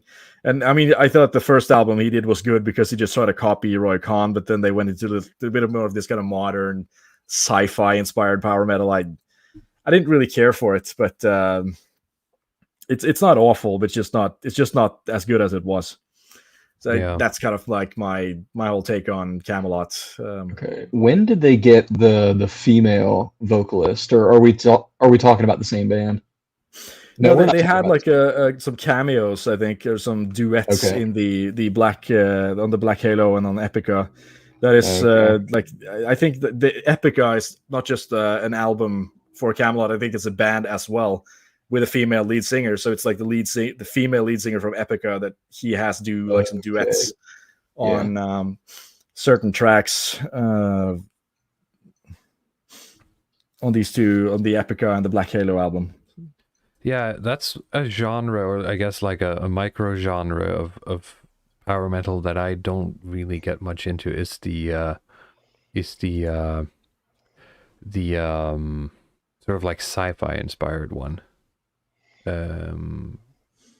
I do like encounter it from time to time, but I can never like keep listening to it. I don't know why. Yeah, I've just never found sci-fi that interesting, and I just don't see how the sound doesn't fit to me. I don't know. Yeah. It's just not congruent. So Simone anyway- Simmons is the name of the Epica lead singer that Okay. they used on a lot of these Camelot tracks. So yeah, so Camelot is American, but overall in this era, so like from the late 80s and through the 90s, like there's barely any Americans. Like Well, yeah, the EU style is entirely sort of like just overtaking everything. yes, and they have a following in the Yeah. US, but it's not huge Yeah. by any means. So I think it's definitely more of a mainstream phenomenon over there than it is here. And of course, you know, Yngwie Malmsteen keeps, Yes. in my notes I wrote, he keeps crowning himself the king of power metal Yeah, with basically. Alchemy and War to End All Wars in, I think it's at late 90s, early 2000s. Yeah, Something didn't he like that. release? It's an album called Magnum Opus. Yeah. Yeah, it's one thing I really appreciate about Malmsteen, honestly, is how just his whole like project was just born from like an ego trip when like the other members of Alcatraz wouldn't let him be the front man. And I mean, truth be told, you know, I would consider him one of the best electric guitar players ever. Mhm. But yeah, I don't know. I would say Dio and Yngwie Malmsteen, if you were talking about like true quote unquote power metal, are probably my favorites. Like I would listen to Yngwie Malmsteen, at least Trilogy and Odyssey and some of those earlier records. Like I would listen to those any day. Mhm. They're that fucking good. So then we head into the 2000s, and now we have the prog / new metal influences that sort of allow for more experimentation within the power metal genre. So you get bands like Nightwish that I mentioned earlier, who has a much more operatic approach and would probably call themselves operatic metal instead of power metal.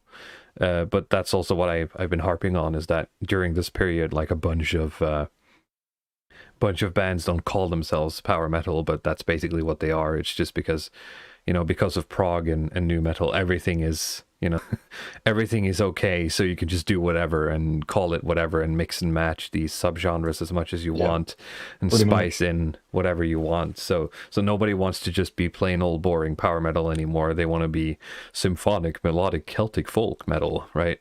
Because that's a lot more cool.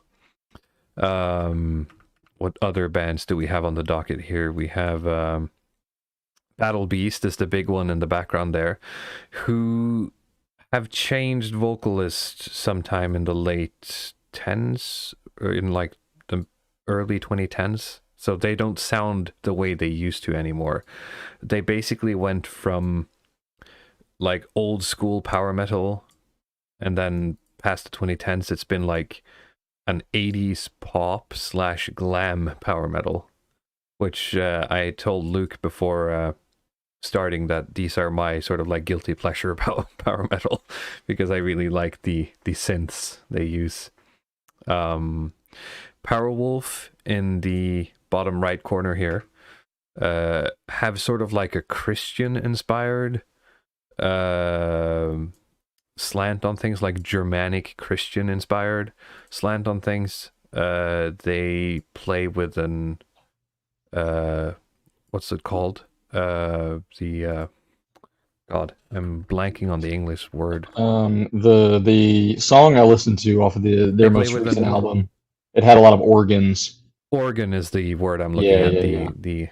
The church piano. I was about to say the organ. Yes, to create that sound. I'm a bit of like, to me they're a bit of hit and miss. Like one album will be really good for me, and then the next one would be like very boring. So I tend to just like pick and choose. Do they vary their style a whole lot between albums? Or they're pretty consistent. Okay. Yeah, they do. But I rank them as very technically good musicians. Oh yeah, definitely. I can't remember which record I listened to. I think it's their newest one, or at least songs off their newest album. And if anything, any misgivings that I have about any of these bands, and kind of as ridiculous as they sometimes get, I do have to acknowledge there's a huge amount of talent in this genre. I mean, even Dragon Force. I can't stand Dragon Force. I fucking hate Dragon Force. But there's no denying it. But I mean, they're good at what they do, I guess. Exactly. And they set out to do something, and they did it, and I guess they're doing it well. And it's like for speedrunners, basically. That's just don't go to any of the live shows. Apparently, is what I've heard. The Studio Force, is that the nickname they have? That's the joke. Yeah.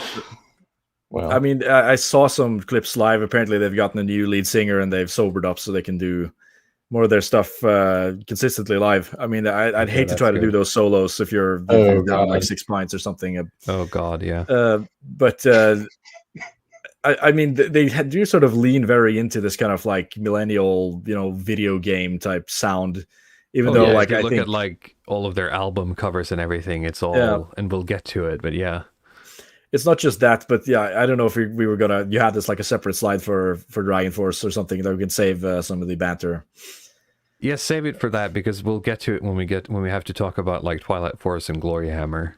It's I'm basically excited. the same thing. Yeah, but I mean, as far as like the 2000s, I don't know if you include this band in the presentation when you talked about the Christian sound, because I thought. I mean, if you are like a Christian or a Christian group, this would be like a great type of genre to do Christian music in. You could make music that's kind of clean and clear. And has like this sort of ceremonial aspect while still being heavy. But you can sort of market, but there's like surprisingly few like dedicated Christian bands. But like for the chat and the people here, if you don't have it in the slides, I would recommend the band that's called Theocracy. And it's really more of like this prog power metal Christian band. It's a very interesting band to listen to. Like they use like these 20-40 minute songs about these guys. Yep. About like these more sort of Christian biblically inspired stories. So, I mean, I thought that like this genre is like perfect for doing that stuff. I'm just surprised that there isn't more. Like from the Protestants, I want to see more like Christian power metal and less Christian rock. If I could put in a request. It's hard though, because a lot of power metal has gone down the route of pagan influences. So I think that the culture, the subculture of metal and power metal and symphonic blah blah blah and Viking core and whatever, it's sort of like it turns a lot of the Christians off from even looking into the I just think it's sad. I really just want to, like, if whatever Christian talent there is, just put it over in this genre and less of this kind of creed and the that kind of music. Yeah. And I think part of it's driven by the fan base too. I mean, I don't really know, but I've met a whole lot of, quote unquote, Norse pagans or, whatever, like druids that listen to power metal and kind of jack off thinking about how, cool they're hokey. Which, I mean, look, I don't want to take religion or spirituality away from anyone, but it's all kind of ridiculous. Yeah, no, I agree. Yeah, it becomes very LARPy, and that's usually what the Christians, online and the dissident right accuses a lot of the pagans for. So it's sad because that's usually that's probably usually the image you have of like a real pagan, but that's not what they're like, right? Actual pagans are deeper than that. Yeah, I've got respect for people like Frody Midjord and I'm trying to remember the other guy. And the other The- one. well, there's one guy, I can never remember his damn name. But yeah, I don't and know. like Mike from Imperium Press talked about being pagan recently. Yeah, I yeah. assume he's one of the serious ones, but okay, yeah. I mean, I just yeah, just like the typical dissident right thing is. I also don't know what like serious paganism looks like.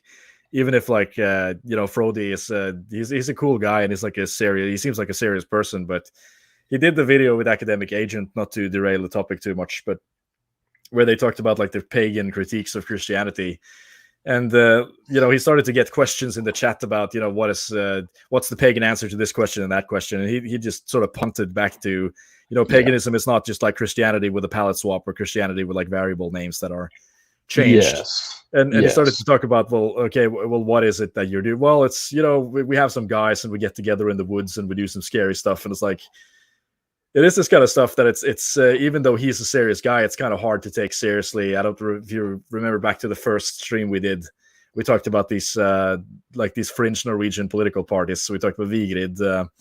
We have these guys standing in the woods with like 3-piece suits, and they have the horns and helmets on, and the hammer, and like we bring out the goats and everything. Like it's very hard to take seriously. To be honest, even though I kind of want to. You don't feel, but you don't feel the spirituality in it. That's the problem. Yeah, at least I don't. And truth be told, it might be hard to believe, but north of here, even in my humble corner of the world, there's this relatively big, like esoteric pagan group that I've contacted for various reasons. And I do think it's kind of funny, and it's something I kind of want to take seriously. When they go out into the woods and they have like a little circle of like stones or whatever, and start like chanting and shit. But yeah, it's all so hyper real to me. Yeah. Anyways. Yeah. So I've included something of a meme. Well, you have Therion on the right here, which is basically like a bit heavier Nightwish, maybe. I'm sure Therion would be very mad at me for including them in a power metal thing, but there we go. But Dynasty is a bit of a meme. That's why it's barely on the slide. Lurking there, yeah. Because they started in like 2009 as like a glam metal revival type band, and since have moved like further and further into the pop/power metal style. And I'm just gonna play some because it's just funny to me. It's just a weird fucking band. Please do. Gonna start here. Let's hope we have audio.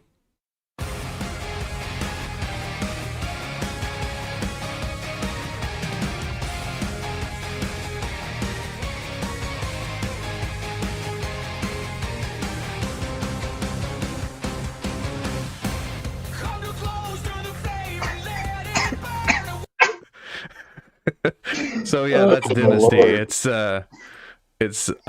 It's absolutely horrible, but it keeps getting like Spotify keeps pushing it on me because I'm listening to power metal, and yes, they think that this is power metal. So yes, I have a similar problem right now. I guess part of what horrifies me about power metal, and part of why I have a very difficult time getting into a lot of the newer stuff, even if I like the music, is just the horror that some people take this very seriously. Right. Yeah. I mean, in the comments, like I had I was drinking gin and just scrolling through comments on a lot of these music videos and the people's reactions to these songs, and just it's beyond parody. It's awesome. Yeah, and we get into, especially it gets very horrifying when we get into like Glory Hammer and stuff like that, because people take that very seriously. But I guess we'll just have to jump into it, because I think we're done with the 2010s unless there's any bands you guys want to mention. I mean, we skipped Sabaton. They sing about wars, and it's cool. It makes me want to kill the English when I listen to Blood of Bannockburn. I mean, it's not bad. It's just they do one thing and they do it well. So yes, yeah. I guess my only issue with Sabaton is how, again, it just starts to feel very hyper real to me. Yeah. And there's a lot of listeners in this country, and they don't. I would consider myself what is it? I'm someone that reads history, right? And I read it partially because I feel obligated to, and partially because it just interests me, right? And Yeah. there's a lot of Sabaton fans, and I guess it's good that they're learning about, these major battles and these major kind of historical figures and whatnot. Can I use the word history, bro? Sure, why not? Why not? It creates people like that. Do you see what I'm saying? It does. Yes, Yeah. yes. Where they talk about, oh, have you heard about this guy, the White Death, Simo Haya? I'm like, yes, he was cool, great, but they're not Finnish, but all of a sudden they become massive kind of Finnish patriots. It's like the feeling you go on YouTube and you look up a lot of these like obscure folk genres from different countries, and you've got some guy who's writing books. To Brazil. Yeah, and like talking about Mongolian throat singing is so based. And it's a beautiful I've actually tradition. been to a live show of The Who. That was a good time, but it doesn't make me a Mongolian nationalist. Well, that's the thing, is I sit here and I think like, oh, that's really pretty, and it's a really cool tradition, but I have no connection to it. Good job fusing your culture with AC/DC. You're gold star, but it's like I'm not gonna change my entire outlook on like, my entire philosophy around it. Well, for sure. And I guess on the one hand, I'm, somewhat happy because it's kind of a way for me to introduce conversations about traditionalism, and especially in this country, it's kind of like, why do we not have things like that? But again, it's just, I use the word hyperreal so much. Yeah, exactly. I would die for Ulster. Yeah. No, I've never been to Ireland. Why do you ask? Yeah. Yeah, that's the Sabaton effect, I've never heard of Bismarck, but this is the coolest ship ever. Yeah, exactly. Yeah, this is a bit of a throwback to the black metal stream, actually, because I think we touched on the exact same. We talked about Sabaton and the Sabaton fandom. Yes, but I mean, I assume we just still have the exact same conclusion. Like we didn't use the term history bros there, but I mean, you encounter these people that are just like these exact bro types. They talk about, oh, Irving Rommel. You heard about Irving Rommel, bro? Yeah. Just kind of, the fucking Panzer tanks like this. Oh, shut up. It's like it's that whole like Reddit thing, I guess, of like knowing obscure random facts about something, and that sort of being like a substitute for like a real sub personality. Exactly. Or for having opinions about something, Yes. Yeah, I feel like they are basically like these kind of bro nerds. So when they get a little bit older, they want stuff that's more complicated than Marvel. So they'll just look to actual history and try to push that into that frame. But they don't really have a political mind or any kind of moral mind for any kind of reflection on, what does this say about us, or what happened to us, like what happened to history. And yes. I got to show this slide because we're basically talking about this right now. Yep, it's perfect. But I realize that some people just don't have that, right? They don't have a mind for politics, or that's just something that they're just almost not wired to think about. It's just kind of like, they like some cool stuff and explosions and shooting and stories about heroes and stuff, but they can't really connect it to any broader framework of how we live and how they should live their own lives and so on. Well, yeah, and they don't have the same desire for transcendence or transcendent experiences that maybe we do. And that's part of what's so aggravating, I guess, about, but, I don't need to get into that. Yeah, no, it's just like, Red Baron goes brr, I don't know how to take it. It's just kind of weird. I don't get it. Yeah, that doesn't mean I don't listen to it and don't enjoy it. I just, I don't understand how people like could structure personality around this. No, and that being said, like Sabaton, they do write great choruses, and I feel like their songs are paced pretty well, and they're not afraid to write like an 8-9 minute song, if I remember correctly, which is cool. I appreciate that. Yeah, they certainly have the prog influence, right? And being experimental with a lot of stuff. Definitely, yeah. And I will say that World War I album they did is very good. I really enjoyed that from like a musical perspective. Yes. Nordanon says there are lore heads who outgrew Star Wars and realized that history is just like lore IRL. Well, yeah, and that's how they see it. It's just like Star Wars lore, but real. Yeah. Yeah. Well, I don't even think they really know. They don't think about it in the way that, like, oh, this is real and people died, and it's just crazy. Like, I played a lot of Axis and Allies, like back in the day, right? And meeting some of the people that were super into it. Yeah, they just think of it as kind of like a game. It's like, well, actually, this thing that we're doing, we're kind of reenacting, like, yeah. Anyways, yeah. It's like, oh, well, how come you always play as Germany, huh? No reason.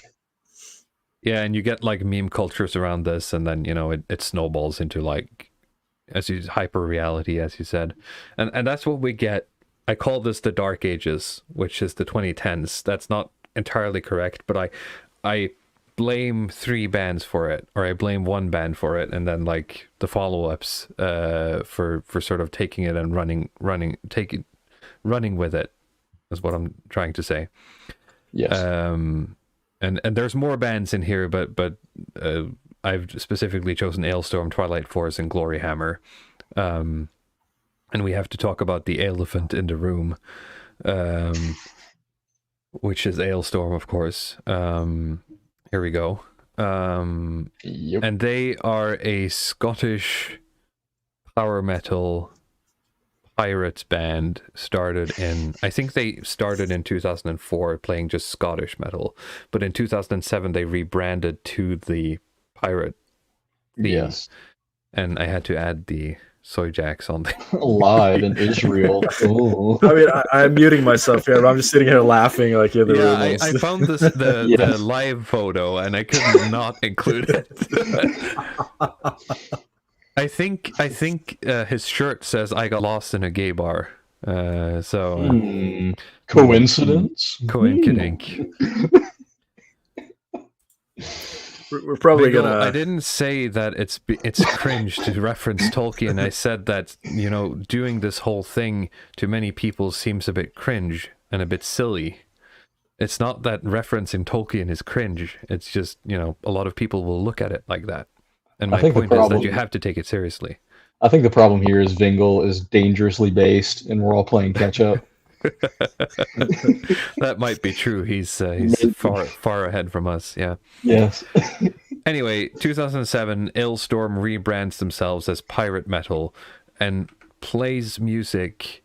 It's a partying pirate theme, and they have great success with it. And if you're not into power metal, you've probably heard of Alestorm at some point.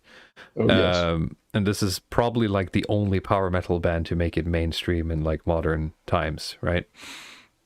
But the problem is that we talked about like the kayfabe or the authenticity, and Alestorm broke this sort of rule. They are the first sort of band to just kind of, they show up in the power metal genre like with a kilt and a beer, looking to party.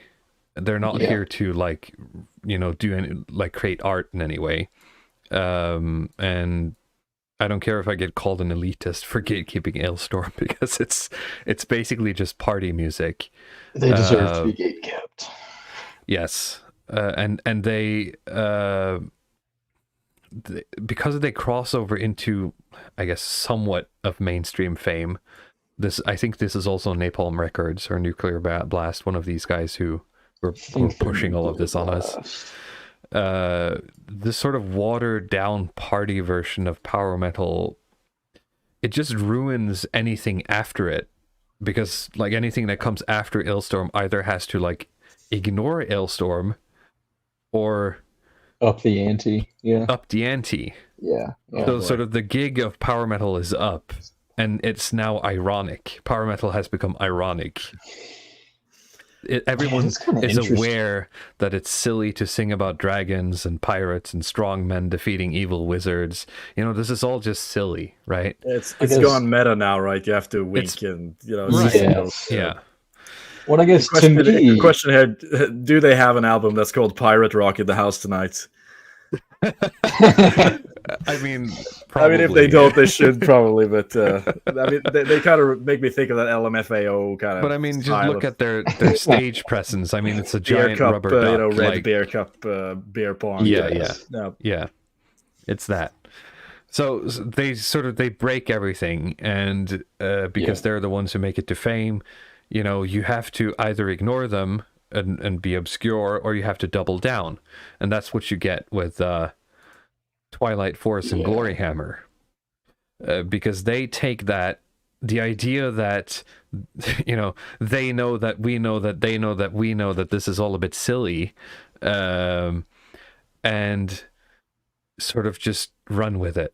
And Twilight Force builds like an entire fantasy world, like it's basically their D&D campaign or something that they've just like. Yes. And every interview I've seen of them is like they're in character, and but it's all with like a wink and a nod, right? It's like, oh, he's doing like, it's just like Critical Role, guys, is what I feel. Yeah, no, when I think look I've at been it.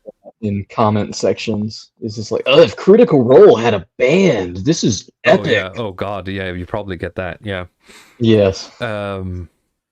But you know, I think a couple of their members are Malmsteen fans and probably classically trained, because technically it's insane, some of the stuff they do, but it's not necessarily anything new. I'll criticize them for that. But the whole like moniker of like, oh, it's about the blah blah, the big evil wizard, and here comes the hero, and blah blah blah, and he defeats him. Like, it's the simulacra of what a sword and sorcery is about, you know. Yes. And it just destroys everything. And the same goes with Gloryhammer, who I quite like to listen to Gloryhammer, because I think Gloryhammer is great music. But Gloryhammer builds basically concept albums that go in sequence. That I think the scale and kind of theme of them is definitely upping. It's what kind of blew my mind. Yeah, because they play the characters in their stories on stage. They have like shitty like knockoff Marvel costumes that they wear, which is also part of the like why I feel like this is just going into like the globalism sludge. And they sing about like the same characters throughout like millennia, or like it's I am the same character, but now I'm like his like great grandson. And their songs include like Hammers, Glory, Hammers of Glory, Laser Unicorns. Yep. And, you know, if you look at interviews of them and their comments, you mentioned that this is like, it's very Reddit. You know, it's people like, oh, when that character died in like your third album, I cried. And I'm thinking, Jesus fucking Christ, dude, are you that weak? It's not that you can't cry about things, but like the point is that you're not like, Gloryhammer explicitly exists ironically. Yes, and it's a product. Ultimately, it's being sold. And, and you're buying it wholesale, right? Yes. And pornographic is the expression that comes to my mind, like very decadent and almost just sort of like hyper, like professional pornography. It's pure style of making metal. Yeah, that's a really good way to put it. In my opinion, it's so kind of. There's so much like visual. I mean, you just watch the music videos. It's some of the most kind of ambitious and over the top stuff I've ever seen. And there's so much kind of visual texture. I mean, it's like like crack for metalheads, I guess. I don't know. But it's in that weird like, you know, like the internet in 2005 where like, it's a laser T-Rex. That's very cool. Because none of us watched He-Man when we grew up, so we have to like overcompensate. It feels like that. Interesting. So you know, enjoy ironically, but I hate them for what they have inadvertently done to the genre. And I think that's all I have to say about that. I mean, I just don't like it. I like the music, but I hate what it did to basically the entirety of the 2010s. I certainly don't blame you. And that's all I have to say about it. I don't know if you guys have any takes. Yeah, I'm glad I missed out on it, honestly. I mean, I wasn't that aware of these bands before you brought them up. I'd sort of stopped listening to metal in this period, so I might check it out now, but I mean, I wasn't there for the disappointment. One night, if I'm feeling particularly kind of misanthropic and I just really want to cringe at something, I might put on Twilight Force and try to listen to it ironically.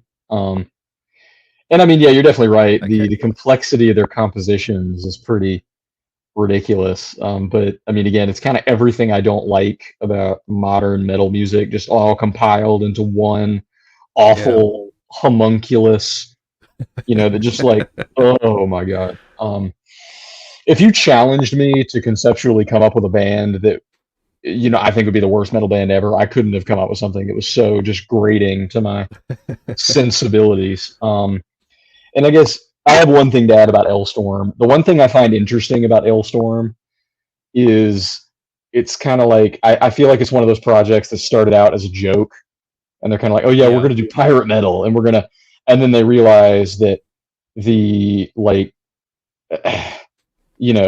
marijuana, alcohol, like Coca-Cola addled brains of modern people really they want gimmicks. They want this dumb shit that they've never seen before, whatever. So it's almost like the term is bureaucratic inertia. It's like, well, you have this bureaucracy built up around Alestorm now. You have members and agents and promoters. It's kind of like, well, shit, there's a lot of money in this, so I guess we have to keep doing it. And it is kind of interesting. I didn't think about it as far as like they broke the kayfabe. They really did. It's kind of like, oh yeah, well, we're not doing this because we think it's cool. We're doing it because I guess we think it's funny, and and we can make money doing it. Right? There's nothing to it, and in the end, isn't that what power metal is about? I mean, they're not saying it, but that's what I feel is the result. I definitely agree. Yeah. And I was gonna add something, but I think I forgot. Well, if you want an alternative, like if you for some reason get black pilled and red pilled, and we've told you that your music taste is shit and you'll never listen to Alestorm again, but you really like pirates, you can listen to Swashbuckle, because is that thrash? I'm not quite sure, but they basically coat actual metal in like pirate themes. So there's that.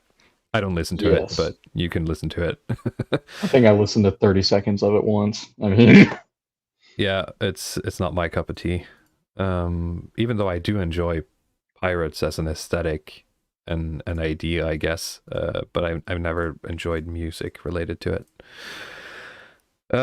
Which then brings us to the contemporary scene, I guess. And we're gonna get a bit specific here, I think, because some of these are quite obscure bands. Like I go on their YouTube or like their Spotify, and they have like their most popular song has like 3,000 listens.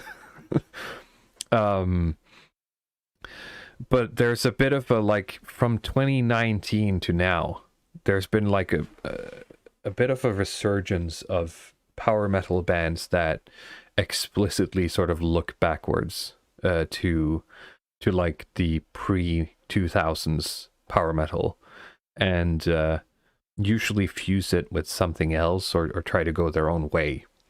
Let me bring up my notes here on like what these bands are on screen right now, because I can't keep all of that in my head.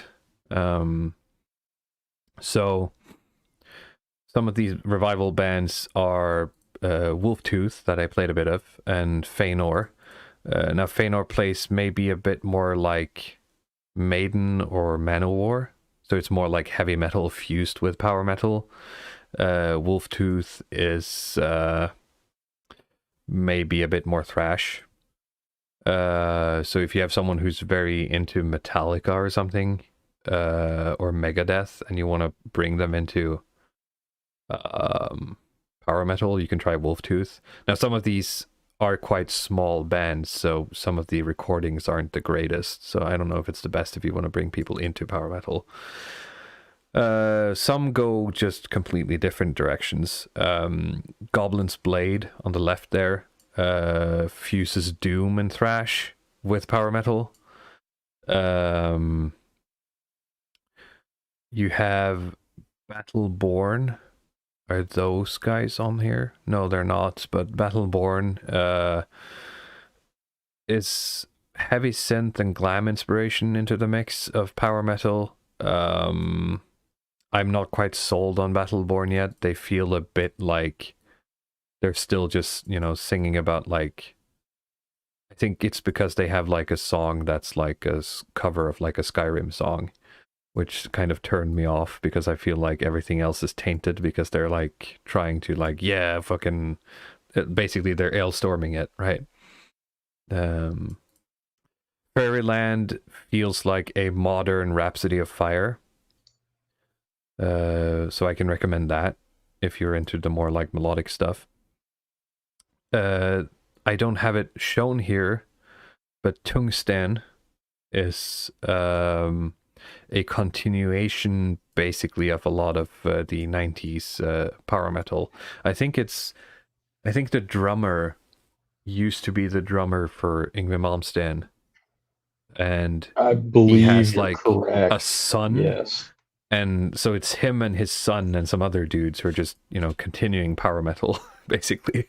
Yeah. And Tungsten, I did listen to a fair bit of Tungsten. And I do kind of like that they edge more into the, I guess, darker elements of the genre. Yeah. And I mean, it's interesting stuff. I won't say I love it, but it's an interesting listen. Yeah, I can't quite like, go purely into it. I'm not quite sure why. I just can't get like 100% into it. Yeah. But it's at least a continuation of the old sort of the old style. Yeah. And I definitely think they're trying to kind of develop the formula a little bit too. Yeah. I don't know. Yeah, I guess influences like Rammstein. Yeah, I can hear some of that. I feel like they are adding some of that. I don't know, at least in the riffs, the Neue Deutsche Haute kind of chunkiness. Yeah, I can see that. Oh, hang on, something started playing here. Then you have Lone Wolf. Lone Wolf gives me old like speed metal vibes, which I know we talked about doesn't exist anymore, but it's like it feels like, at least that album there feels like Motorhead playing power metal, with modern rappings, I guess, and things that are more modern in terms of like vocals. It's interesting. But you also get bands that have the post-ironic mindset. And on the frontier to the left is Brothers of Metal, which is a Swedish like 8-man group who I call them post-ironic because they sort of embrace the quote-unquote fun of power metal. But a lot of their songs, most of their songs, are retellings and chronicling of Norse mythology and legends. And their members, in an interview or two that I saw, they say that, first of all, they're from Sweden, so it's part of their culture in that sense. But they choose this specifically because it's an ancient and forgotten culture that brings a different understanding of what it means to be human with it. And it's something that they see or feel like it's lacking in today's world. They want to like bring this forth, which, that's my take on it with the modern contemporary metal, is that, we're sort of moving back into the original sort of bardic inspirations that, made Dio make all his lyrics for Rainbow all those years ago. Like, there's hints of us moving back into it. And adopting that the role of the bard once more inside the power metal genre, and that's also why I joke and say that the bard's song is the most powerful, or the most popular power metal song, because that's literally what it's about, in a sense. That bard song is about the importance of stories and all that. So, I mean, that's pretty much everything I had, and I wanted to end with the question, is it based, though? Right? I think, it's hard to say after, 10 years of Alestorm and Twilight Force and Gloryhammer, but I think there's hope in the 2020s, considering what's been put out the last few years. Yeah, I'm willing to wait and see. And ultimately, if the people from Brothers of Metal, if they're authentic in what they say, I mean, yeah, I think that's pretty based. I doubt, but we'll see. Like I Yeah. because I've seen some, like I stumbled on some vlogs they made from their tour, Yeah. but like they're very honest, is what strikes me. Okay. Like they're because- they're very honest in their expressions. But they're also very much products of their time, so they're trapped in the world of Super Nintendo and Star Wars, and they're nerds in that sense, right? For sure, and I think I definitely carry some of that with me. As much as I'd like to be some Uber-based, off the grid, Ted Kaczynski type, I guess. Well, you can't escape it. My point is just the fact that they're willing to go to ancient truths and retell them with as little filter as possible. Yes, should be respected in and of itself. I agree, and the fact they're willing to articulate that we believe that these ancient kind of paths of meaning are worth something and they're worth exploring, and they can possibly improve the state of things now. I mean, I think it's pretty based, bro. I guess the issue is when you kind of wrap yourself in irony, it kind of becomes hard to parse out sort of what is real and what isn't. Yeah, and that's something they're going to have to struggle with, or either just take it one direction or the other, right? Yeah, for sure. Because I think, the other way of going, like Norse core feels, I mean, that does, maybe that's just, me being a millennial, but that feels even more cringe. I would, I've got a complicated, especially with bands like Amon Amarth and that kind of stuff. I kind of respect it. By it. the way, I think Brothers of Metal like explicitly say is an influence on them. Oh yeah, I can imagine. I mean, Amon Amarth to me are the ones that really, leaned heavily into a gimmick and made their band all about like that particular gimmick. At least the first one that I was aware of, and they're so serious about it and so kind of dedicated to the image. And I mean, it's kind of cool, some of the stuff they do, like the stagecraft, and I mean, it's like referencing Guar, right? There's a part of me that sure, I can appreciate it because they get so, but yeah, it's kind of cringe. Let me just show you right here. This is what's wrong with modern power metal. Oh. Yeah, Sabaton exactly. teaches my history, but Amon Amarth teaches me legends. Yes. So you're telling me not only did they have Mjolnir, but they went back in time to give it back to Thor himself. Yeah, I can believe that. When Thor's hammer is so epic by itself, it deserves its own epic metal song. Yeah. And so on and so forth. Yeah, man, that's the state of modernity. But what can be said? It's very sort of early 20s, irony thinking, this sort of epic, epic quote stuff like that. Yeah. But I mean, everybody was weird watching this. Yeah. It's No, I don't know. Part of the thing. It kind of reflects that more like juvenile mindset to me, and not that it's necessarily a bad thing. I mean, yeah, there's certain things that I listen to that kind of make me feel nostalgic for when I was a teenager or whatever, like early 20s, that sort of thing. But like I don't know, I'm not as compelled by it as I once was, and I don't know. If there's one thing I kind of look for in music now, it's authentic expression, and with a lot of power metal, I just don't find it. That's true. Hollywood says Hollywood degraded people's view of Vikings, aka Norsemen. Read the sagas, and that's why I'm like holding out maybe false hope for brothers of metal, because they have expressed, like, we want to show the Vikings sort of both as the explorers, but also as the brutality that they lived, as sort of like, both of these things are being human. It's not just the funny drinking, but it's also the the killing, but that's part of like humanity. It's both brutal and it's uplifting. And just them having, that thought tells me that they're miles ahead of any other, power metal band that has existed or come around the past 10 years. Yes. Now, of course, a lot of the ones we mentioned earlier that existed in the 90s or early 2000s are still around. So, I mean, if you want to listen to power metal, there's a lot of content.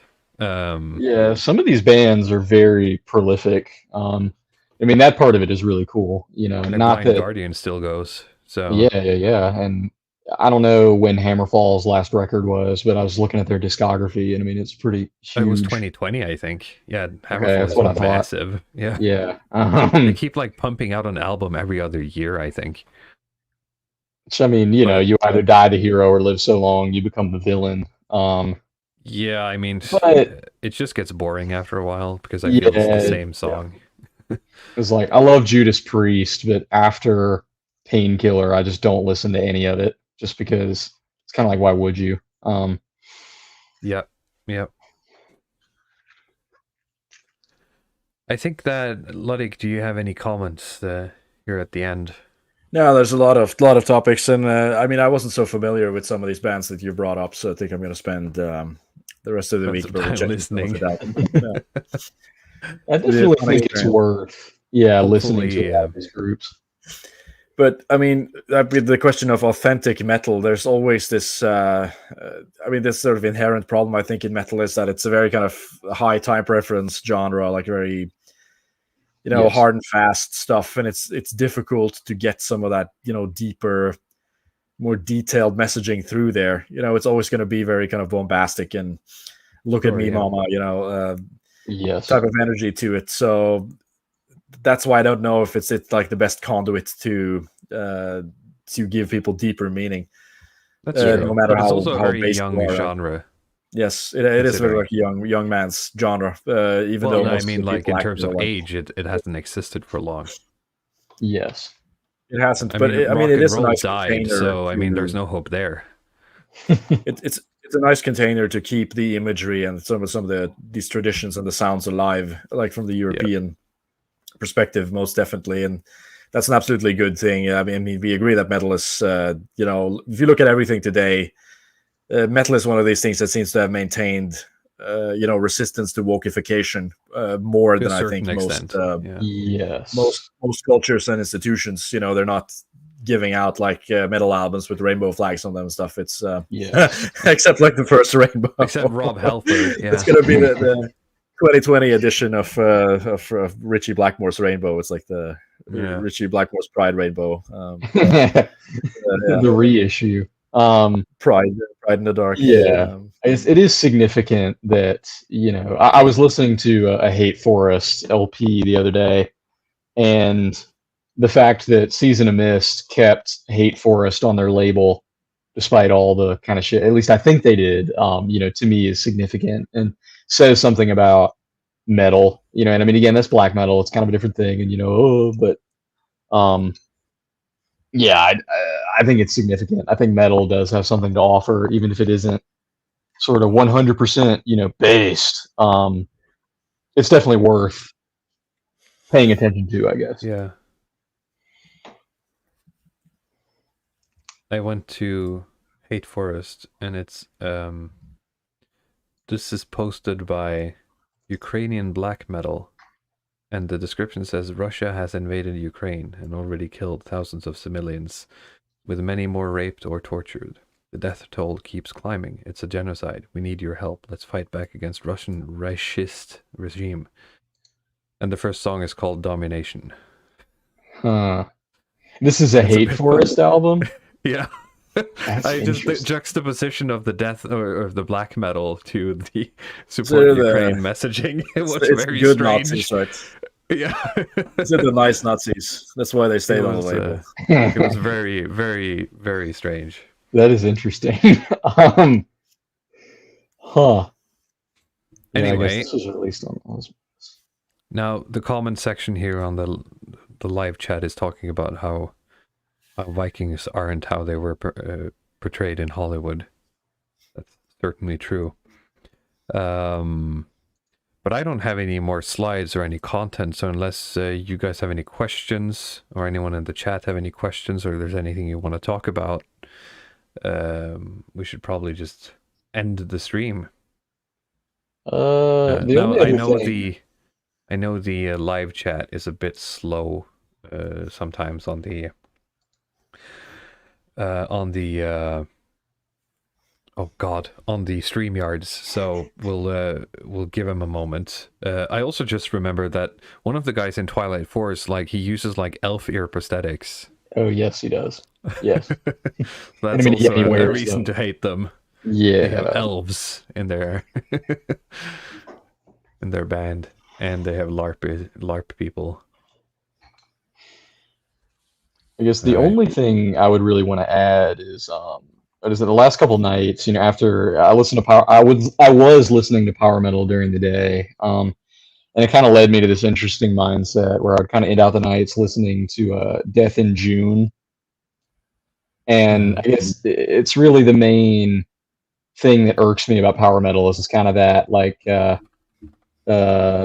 ironic transcendence, this kind of attempt to express something like that, like with the war angle, the history angle, the glory angle, the Viking shit. It's just kind of tricky, and I think it's too hyper real. It's too, again, it's layered in irony at this point. And then I listen to something like Death in June, and it kind of scratches that itch for me. And I guess I can appreciate the music, but as far as like the content is concerned, it's just not really something I can get behind.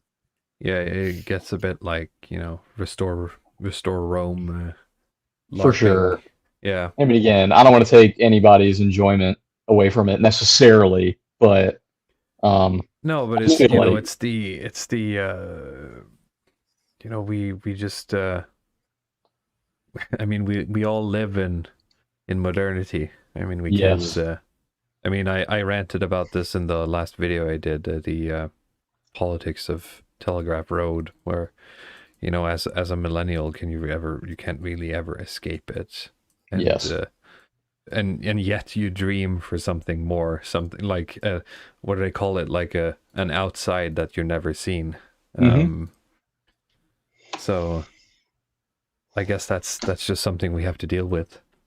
Yeah, and I'm definitely leaning a bit more into kind of the esoteric angle of a lot of this stuff. And that's kind of why I think I've been listening to so much Death in June lately. So, yeah. That's another scary angle cringe, too. Go on r/history memes, says Nordanon. Oh boy. r/history memes. I'll keep that in mind. I'm gonna do it right now. Let's see. We may as well.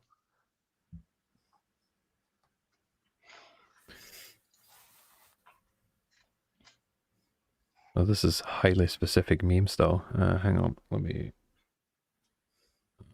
share this. Share Brave tab, a sub for history memes. Let's go by like top posts of this year or something.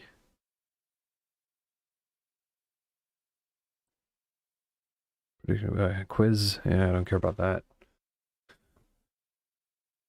9/11 joke.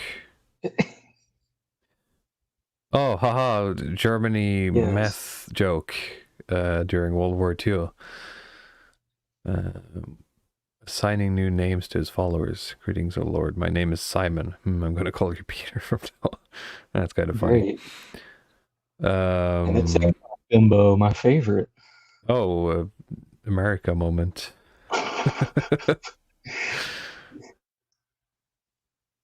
What the fuck?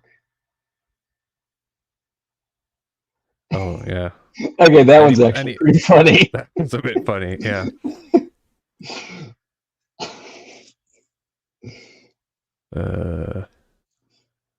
Oh, this is like, oh yeah. Does anyone else the time Walmart tried to expand to Germany? Who fucking cares?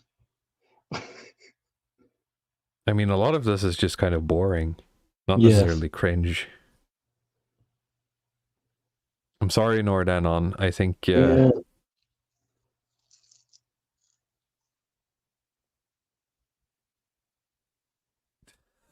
God. I guess that one's kind of funny too. I mean, sort of, but I Sort mean, of. it's very surface level, Yes. I guess. I mean, that's just when you take a wrong turn in Whitechapel today, isn't it? I've seen a lot worse memes. I gotta be honest. Yeah. Oh, yeah. But I mean, we are browsing like the top memes, so maybe I need to sort by like hot memes. I mean, this is just unironically funny though. Yeah, it's true. I mean, this Yeah. is what they do. It's about 50-50, but it's more boring Yeah. than it's cringe actually. I do think one of my more favorite threads in recent memory was Tariq Nasheed producing all those documentaries, basically claiming everybody was black in history, like every person of note ever. Yeah. Funny World War One meme. We're gonna be home by Christmas, boys. And also Rick and Morty. Yeah. Rick and Morty sucks. Hitler or Goebbels screaming in the background when an invasion starts. You gotta. What's the right wing DMs? Ask a boomer why they don't subtitle the Hitler speeches on the History Channel. Yeah, I wonder why. And Don't no, we believe the have hype. not always been this way. No, Yeah. false. Okay. Anyway, Mexico speedrunning 3 presidents in 2 hours. Let's see here. Bell curve being incredibly based by saying they never watched Rick and Morty, Big Bang Theory, or Star Wars. Consider yourself lucky. I guess I've watched some Rick and Morty and Big Bang Theory, but it's never been intentional. You know, it's just been on in the background. That's like when you live in like a student home, things like Big Bang Theory and Rick and Morty and 2.5 Men are just, in Norway at least, they're just on in the background. And you just consume it as part of the miasma of the room. Yep. I haven't watched the 3 newest Star Wars, but I mean, in the early 2000s, you watched the prequel trilogies. I ended up like hate watching them with my wife because she hadn't seen any Star Wars, and you know, to bring in the anime episode, because we always have to do that. The deal was if we caught up to One Piece, where it was back then, we would watch Star Wars, like the original run, and then like the Phantom Menace and the other ones. And by the time we had done all that, all of the 3 new ones were out, and so we just started watching those because, well, we didn't have anything else to do. This was during COVID. Yep. And I was like, well, they're probably shit, so you're gonna hate them. And I was right. I do think in some ways those are unironically the worst movies I have ever seen. Yeah, it's just like a level of basic quality too that is just lacking. Yeah. It's so like puzzling considering how much money there's behind them that like they have to add so much like dialogue in post, and yes, you can clearly see they've done it, things like that. Yeah, it's quite confusing. I've got a wife, I can do whatever I want as long as with her. Nice, I got a free pass for being like a weeb, I guess. Well, I'm glad we have that. I have finished JoJo now, so we can talk about that, Luddic. Yeah, that's nice. You finished all of them? When we do the anime stream. Well, yeah, up until like the women prison thing. I guess yeah, me too. that's including yeah, the women prison viewership thing. dropped on that one for some reason. Well, I have seen it, but I included the women prison. I have seen that too, so I guess that's all of it. So, and then you watched more than me actually. and I watched. I don't think I've watched all of the Attack on Titan stuff, but I've watched almost all of it.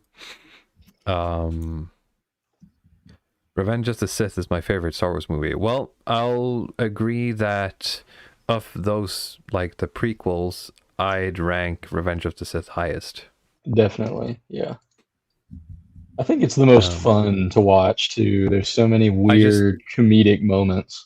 Yeah, and they just like totally lead into like the Shakespearean acting. Oh, totally, yeah. And yeah. it's just some of the lines. You just gotta have to pretend that George Lucas is like making a theater play, and that movie makes sense. And you kind of have to go into it like in the mindset of like I'm about to watch a comedy that happens in space. Because I mean, again, some of those fights are just bizarre, and the lines and their delivery, and it's like you said, yeah, it is kind of like a Shakespeare play, but just made into a weird space opera. Yeah. Well, I'll say that Michael Dishman is being spicy in the chat about Star Wars, but I'll add that it's obviously based on the monomyth stuff, which I kind of disagree with. I think the cultures should be allowed to be different, and people should be allowed to, claim their territory both culturally and physically, and everyone should go and live there with their people. Monoculture, how? As far as the Joseph Campbell Hero with 1,000 Faces. Okay. It's very influential on Lucas. Yes. Yes. Huh. The women prison. It's called Part 5. Well, yeah, it's called Part 5. I guess it's Stone Ocean. Is that what it's called? I think that's Part 6 actually. Am I wrong? I thought that I don't know. I realized that they started doing it in one of the seasons or the parts where like the English translation just like butchers the lyrics or the song names they're referring to because of copyright stuff. So I keep getting confused about like what the actor is actually saying and what the subtitles are saying.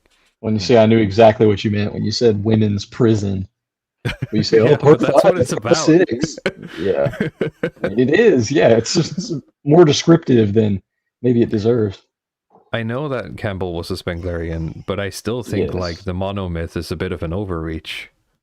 There's certain aspects. If you look at it in like I guess like the way Evola used it, like he likens it to like using the stars to navigate. That's how you use cultures to find truth.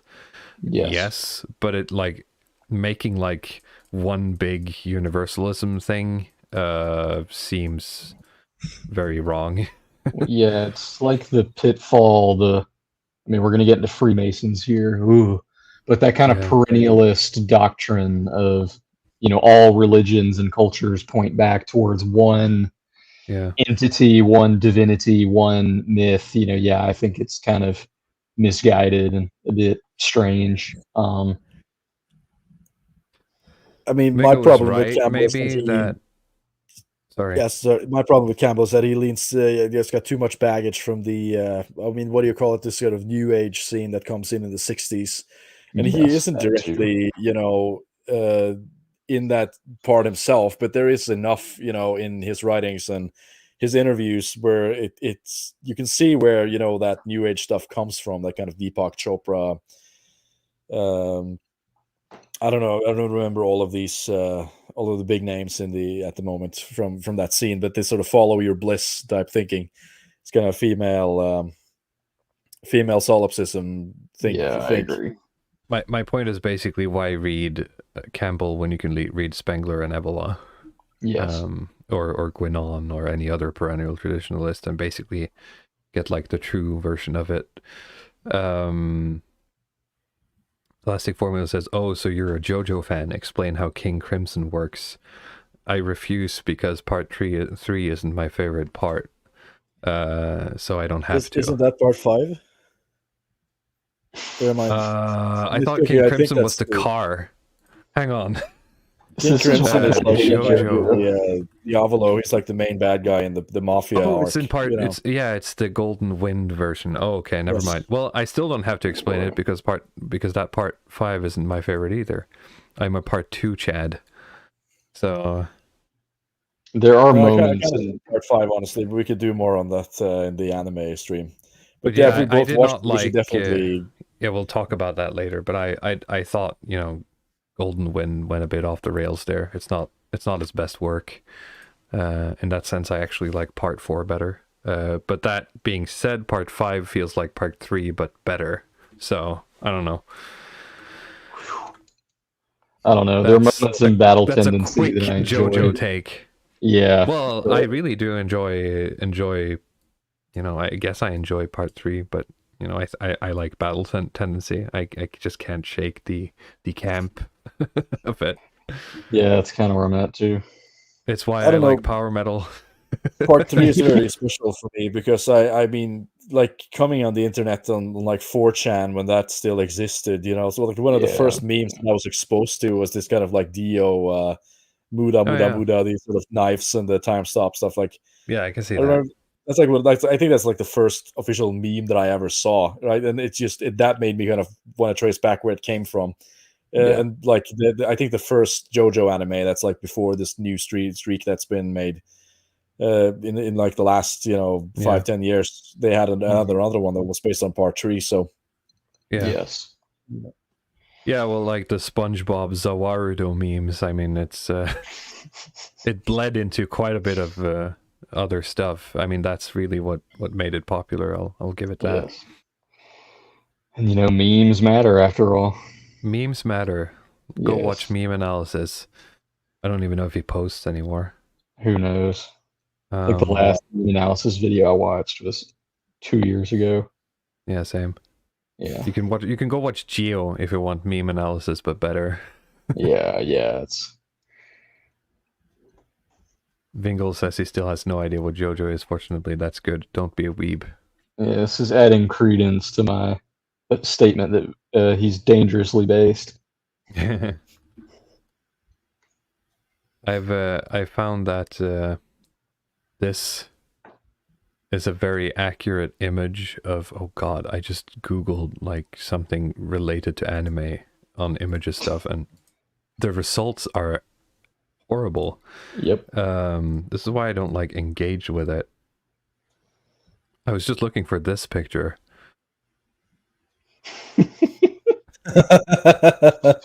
I've definitely been that person maybe once or twice before. I mean, that's literally me. Yeah. Yeah. So I don't know. I don't really watch anime. At least now that I've started like taking it seriously, Yes. Okay. Well, it's almost 3 hours. I think we're running out of content because we're talking about anime.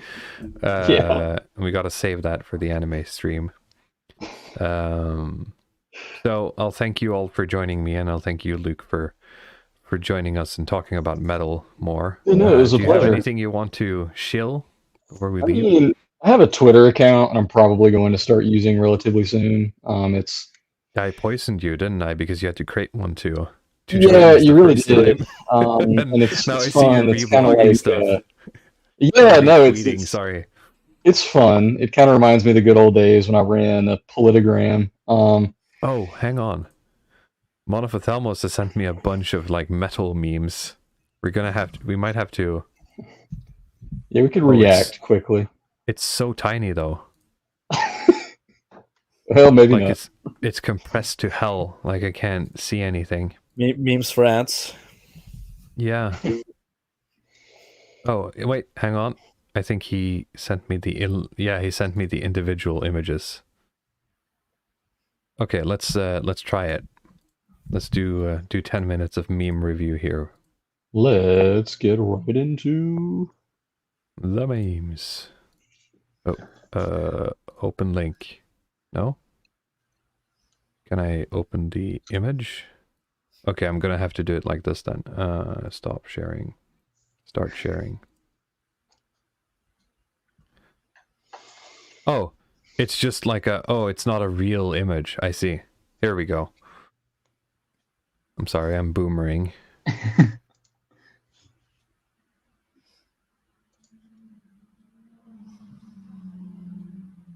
Here we go. So this is the black metaler. His hair is probably dyed black. He has long hair or no hair.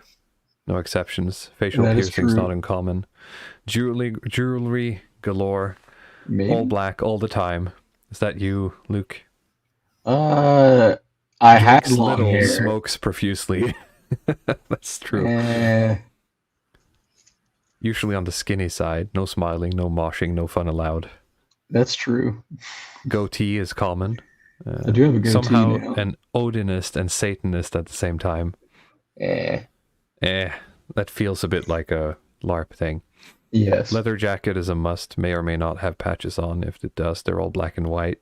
Yes. Or if it's the Mayhem cover, it's in full color. Yeah. Never I have enough a little bit of spikes. red on mine too. Yeah. Yeah. Possibly right wing Possibly. and or racist. I think it's white or. Yeah, exactly. Boots, the bigger the better. Yes. I did just get a new pair of boots, so. This is the brutal death metaler.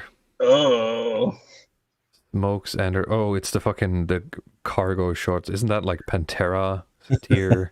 Yeah. It's very I American. associate that with- yeah. Pantera. Bjarki says that these memes are made by normie metalers and they're super cringe. Yes. Well, It's true. we'll see. But Well, like cheap all posture. memes, there's a little bit of truth sprinkled in there. Yeah, it has to be. Yes. Somewhat out of shape, loves horror movies. The brutal death metal, that's like Cannibal Corpse and stuff like that, isn't it? Yeah, necrophagia, stuff like yeah, that. like gore stuff, yeah. I mean, I love necrophagia. I mean, I haven't seen but a lot of those guys in the wild, so I don't know if this is true. It kind of died. I mean, there was a scene here for a while, and I mean, again, being so close to Florida, you definitely got a Yeah. lot of, but it kind of died. Oh god, the deathcore. Like basically Deathcore emos, is- but yeah, metal. def- Yeah. Definitely the worst. It's like people when they're not at concerts, they're trying to pick up girls at the local high school, and they're probably on every drug imaginable. Yeah. Aged ear. Oh, I hate those like earrings. Yeah, I've never They're the met a worst. straight edge. I've never met a deathcore person with those who like aren't just like a piece of shit. I mean, yeah, actually a scumbag that wants to fuck kids. You're either you're either someone like that or you're just like a totally useless person. Yes. There's no in between. Oh yeah. The folk Viking metaler. There was a lot of. I've seen a lot of those, but that's probably just because I'm in Norway. I would hope so. These are the guys that I talked about with both you, Luke, and Yes. and you, Luddic, when I went to the festival, and you see these guys who were like huge, and they're not necessarily ripped, but they're strong, and like, man, you could have been you could have should been be a warlords. warlord, but Yeah. it's 2020, so you have to be a software developer or something, right? Yes. Put on your programming socks. Yeah. The mainstream Malika fan. Short hair, attends only huge mainstream shows. He has little to no knowledge of adequate concert etiquette and becomes an arrogant nuisance. That's true. There's a lot of those guys. But I'm not sure if that's like Metallica fans.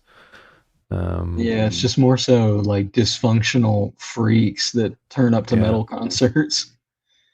It's like people were reposting videos of the Maryland Death Fest that happened recently, and all the just Yeah. wild, degenerate shit that went on there. God, it's like people will call you a poser for being employed. Yeah. Yeah. I'll show that shortly, Luddic. Bjarki says, Daughter of Albion and AI's attack on anime was pretty petty. Evangelion is for... I don't know what EX is there. Who knows? It's Germanophilic with Beethoven Schopenhauer references. I think it was a bit over the top, but I do understand the reasoning. Because it's like... It's the baby with the bathwater kind of thing, and usually like 9 out of 10 times you get like an anime dude who's like actually a pedophile. I feel, at least online. Yeah. So, Well- you know, as a movement, I fully support like bullying the weebs. Yes. Well, and I do agree with the distributist take that it's just aggravating how there's all these really good ideas, but they don't really go anywhere. Yeah. And it appropriates all of these very traditional forms and aesthetics, and it kind of just turns it into a hyper-real thing that, like, oh, did you see the last episode of... Yeah, it's just kind of dreck. I think the Japanese are really good at like taking old European stuff and just selling it back to us. Yes. Yeah. That's just it's not just like in anime, because but it's no in one video else wants games to do and- it, right? yeah. in everything. Yes. But So this I is don't the think they metal- really. oh, sorry. Yeah, so I don't think the Japanese really like understand it. Like they don't have what the not to be well because I am not to sound racist, but like I don't think they have like the sort of what do you say the makeup or the constitution to even understand some of that in like the complete depth that you could as a European. But Well, they sort of they think it's cool, right? So Yes. and we think it's cool, and the kind of monoculture we have just wants to suffocate that stuff with all the energy they have. So. Yes. I mean, you just have to appreciate the fact that they're respecting it. Sorry, That is I an didn't mean to interesting interrupt. take. No, that's all right. I was just gonna say the girls at the concerts are definitely the worst, hands down.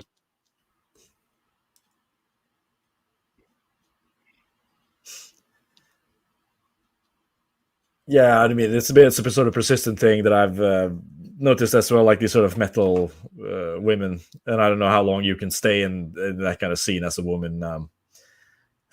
And Not too long, especially now, too long, because you got all these freaks that want to encourage it because they want to get laid. It's all just very predatory, and the women, they like it, so they kind of also encourage it. And My it's sound just this. died. Can you guys hear me? Yes, you're back. Okay, good. Sorry, continue. It's just this kind of like crack track to self-destruction for everybody involved. So Yeah. Like my wife is the one who like pulled me into metal really, back in the day, and before that I was more like a hard rock guy. But I don't think she would fit this because she's not an arch enemy person. She yes, probably hates Arch Enemy because of the female vocals. The worst thing is I think she's actually more like deathcore, or she used to be, right? yeah, But moved on when she she stopped being a teenager, right? yeah. And like, don't get me wrong, I've been to some very, very based underground shows, and some of the women there are unbelievably fucking based. But that's the only instance where I've kind of felt differently, I guess. I don't know. Don't get me wrong, I love women, but she told me the other day that she said something like, I think I'm just becoming more and more racist. I think we were just out walking and she just dropped it on me. Like, I think I'm just turning racist, she said. I'm not going to say that's a bad thing. I'm not gonna comment on that here, but yes. yeah. That fat fuck with the Pantera shirt on. Yeah, I've seen that guy. Yep, they're everywhere. We get around, man. Our people. Yeah. The power metaler. This is. I mean, all of this is caricatures, obviously, but I've never seen this guy, really. No, neither have I. This is when it just starts This is the getting front to... man of a power metal band. It's not someone who listens to it. So are these memes like very recent, or is this something from like the early 2000s? Because it seems to have this not sort of sure. Uber format, right? But Yeah, let's see. doesn't When go is all the this way with it. posted? I think these have been 2012. around for a while. Yeah. Yeah. Thrasher.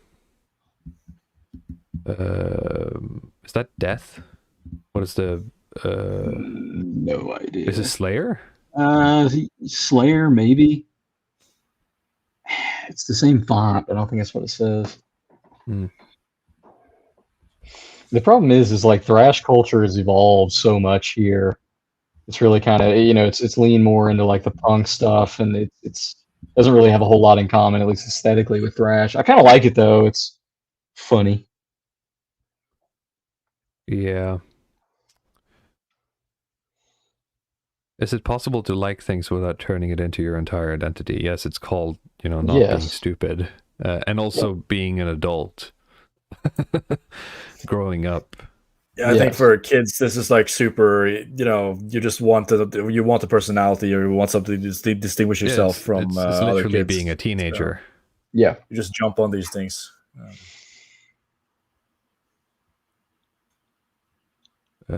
Is it Death Strike? I've never heard of Death Strike. I've heard of Death, like as in like the death metal band Death. I've heard of fucking Death. I've heard of fucking Slayer. Yeah, like the Death with like Chuck Schuldiner, but I don't think that's within the stereotypical No, because group. that's death metal, right? Yeah. Yes. I don't know. I'm not gonna say, am I even metal? I don't know. Probably not. Like, you're a fucking poser, dude. Yeah, I guess I am. I mean, we're all posers here. It's fine. Yeah. So this is the trophy metal girl. I mean, these still exist. I saw quite a lot of them a couple of days ago. Quite real. Yes. I mean, some it's of them like are a lot fatter tough these competition, days, which means but... the fishnets aren't quite as appealing. But yeah. But with the I think with the gender distribution in metal, it's it's a good market for women. I think they can choose. Oh yeah, definitely. I've seen guys who are, I've seen more guys who are more attractive than their girlfriends in like metal spheres than anywhere else, really. That's interesting. Frankly, I've seen the opposite. Well, that too. But I think, in like board games and metal, you'll find, like, I'm not saying there's a lot, but you'll more often find men who are more attractive than their girlfriends. Yes. Because if you end up there, you're not, if you're hot enough, you don't listen to metal. You see what I'm saying? As a woman. I do. And I guess my thing is, I'm thinking of a couple shows that I've been to recently in particular where, to me, it's like the women take pride in being in these environments because they want to be, quote unquote, hardcore. And they think that it makes them hardcore. And they want people, frankly, they want people to kind of look at them and be like, oh God. It's not that they're attractive. It's just they're so kind of... With this woman, right? Like, this woman is like, she's in here because here, she can, like, she rules, right? Because she's top here. But you also get a lot of women who, aren't her, but they're good enough for everyone else. You see what I'm saying? Oh, yeah, totally. So, these are rare, but they're here because they can basically, like, rule their own, like, harem or whatever. Yes, absolutely. And I guess part of it has to do with just where I am. I see... Nordanon asked a very important question. Would you? Absolutely yes. Yes. I would, but I wouldn't stick around because that, don't stick your dick in crazy, and that would be crazy. Trust me, gentlemen, I've made that mistake far too many times. I've made that mistake too. Yes. You do not want to do that. You talk about 1.5 million red flags. Wear a condom, don't call back. And just do not talk to women at metal shows like that. Unless you bring them, don't talk to women at metal shows. Yes. Yeah, I guess that's a good rule of thumb. Yeah, that's my rule of thumb. So I guess the panel is split, Nordanon. But I would caution you to listen to Luke. He's probably more experienced than me when it comes to this subgenre. Please. You do not want to fucking do that. NSBM chicks. What the hell is that? Yes, yeah. He knows what National Socialist Black Metal, I think. Oh yes.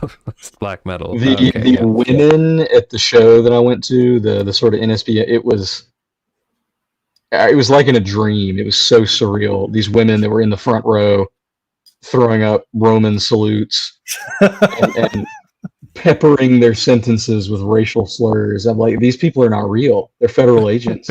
Yeah, can't be that's real. what I would think if like some women like that approached you and like they talk like that, or maybe The for instance weirdest that thing, they like everything you like, then I think this is Yeah. this is a trap, right? That's this true, is not yeah. real. the weirdest thing though is it was so bizarre. One of the gals, she had one of those like skinhead girl haircuts, and had like I don't know if y'all know about this, but it's like a brand of children's toys, like dolls in this country that were marketed towards mostly like black girls. They're called like brats with a Z. Yeah. It's like urban Barbies. She had like a Bratz shirt on and like Bratz hair clips, and it was the weirdest fucking thing I've ever seen in my life. That just And she sounds just- like schizo. Yeah, oh, definitely schizo. And the first thing is like, hey, I'm looking for like a racist to, marry. And I'm like, That's your opening gambit. Oh. Yeah. It was something else. So yeah, I sent you this one. Now we're firmly into like deathcore, aren't we? Yeah. Yeah. I mean, this is like the most recent funny metal meme that I found. Yeah. Jesus Christ. I mean, I've been known Yeah, for taking it's that part of the behavior. meme. I get it. Yes. Don't listen to it, but neo-folk types are apparently more mature if you're into racist girls. That's a hot tip for you who listen to the Longhouse. only the best dating advice on the Get Longhouse. your notebooks, everyone. The dating stream will. Or I mean, with begin if shortly. you've been looking at if you want to date racists, so if you looked at Twitter recently, you can just date the regular progressive. Apparently, if you Yeah. see their opinions on Clarence Thomas or something, Yeah. it's pretty much just waiting for that to come out. I mean, And they get You know, to I post think the like hard most, R too, most so you can use people- their account. they're going to have a revealed preference for being with their own kind anyway, right? I look Yes. at that as just like the natural, like revealed. That's just how it is. It's just Mhm. value free. And Yeah, if that's they the real do base something take. else, It's not, you don't go Yeah. looking for a racist woman. You make her racist. That's what I'm working on. but I mean, I like I talked to you previously, Walrus, about Arthur Schopenhauer, and he has this essay called "On Women," where he basically says that like women is like it's like the Peterson stuff. They're like the selection guardian of nature and of the species, basically. So their entire job is just to find guys that can help humanity survive.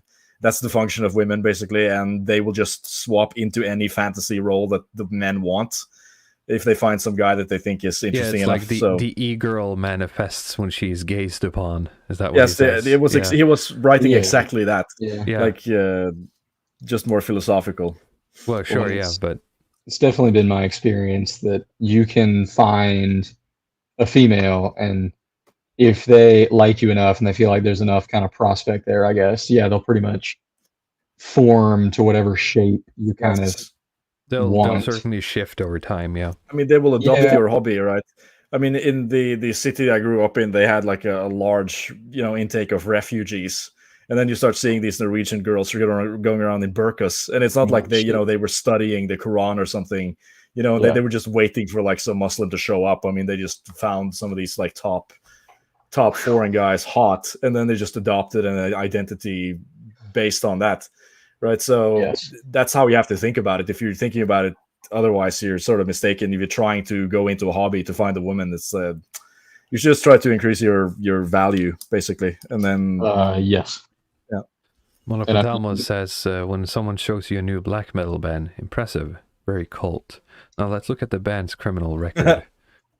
I actually pulled that one on someone this weekend because Dimmer Borgir was playing, and we were talking about it, and I said, well, to me, they're a little bit too mainstream. I mean, they haven't even killed anyone. Yep. So Yep. she gave me a look. I mean, I don't really listen that much to black metal anyway, so I can just pull that off and be like, nah, I'm just joking. I'm too far gone. Nobody thinks it's a joke anymore. Yeah, I don't present very black metal at all either, Oh. so Aesthetically, I present myself in a way that's very, let's just say, incorrect. Yeah. Did Dimmu Borgir kill anyone? Hang on. Nah, I've never heard of that. No, I don't think so. There's one guy, I'm trying to remember if it's Faust or Blackthorn, who he played on a couple different records back in the early days, early 90s. And he was the guy who stabbed the homo in the park. And I mean, he has credits on a couple different black metal albums. So maybe but I'm not totally sure. I always get the two confused. I can't remember. I think it was Blackthorn that aided Varg. He was the one that drove him to Euronymous' flat, and Faust is the one that, because Faust did. Anyways, I'm sorry. Just thinking here. Yeah, I'm playing Faust. Yes. Okay. And I will say those early Thorns demos that he did are phenomenal. Oh yeah. Now they're talking about John Nordvelt. I'm not sure how to pronounce his name. I apologize. The dissection guy. He's pretty cool. He's very cool. I got to listen to Veered when I was past weekend with Gall. That is a very interesting project. Yeah. We've talked about Gall a little bit, and I don't really know quite how to feel about him. I think he's kind of gone a bit off the reservation, sort of. Yes, but I think he was always going to do that, frankly. And it's interesting music. Especially what is it, like the Humming Mountain? And I think it begins to edge into some of that kind of more esoteric stuff I was talking about earlier with Death in June and some of those bands. Because he's got a track on there called The Seed, and it's this chant, and it gets really kind of hypnotic and surreal, and it's 9.5 minutes long or something like that. But I mean, he has sort of like, I think he's gone like heavy. I mean, obviously he's homosexual, and he has gone heavy into pride stuff, which, sort of signals that past at least the art. I mean, I'm not sure if there's anything there. I think there is, and that's part of why. There's a lot of guys in the chat who have a lot of opinions about like black metalers killing people. I'm not sure if I should be concerned. The best. Oh yeah, let's talk about the best murder in black metal. Yeah. I think it's time we end the stream before it goes out of hand. Thank you guys for indulging me to nerd about power metal for like 2 hours, which somehow is less nerdier than black metal, considering my Farog is a thing. And next week, I think we will return to episode 2 of the Open Society and its enemies. Is that correct, sir. Luddic? So we'll see you then. And thank you all for watching, and have a good weekend. Bye-bye.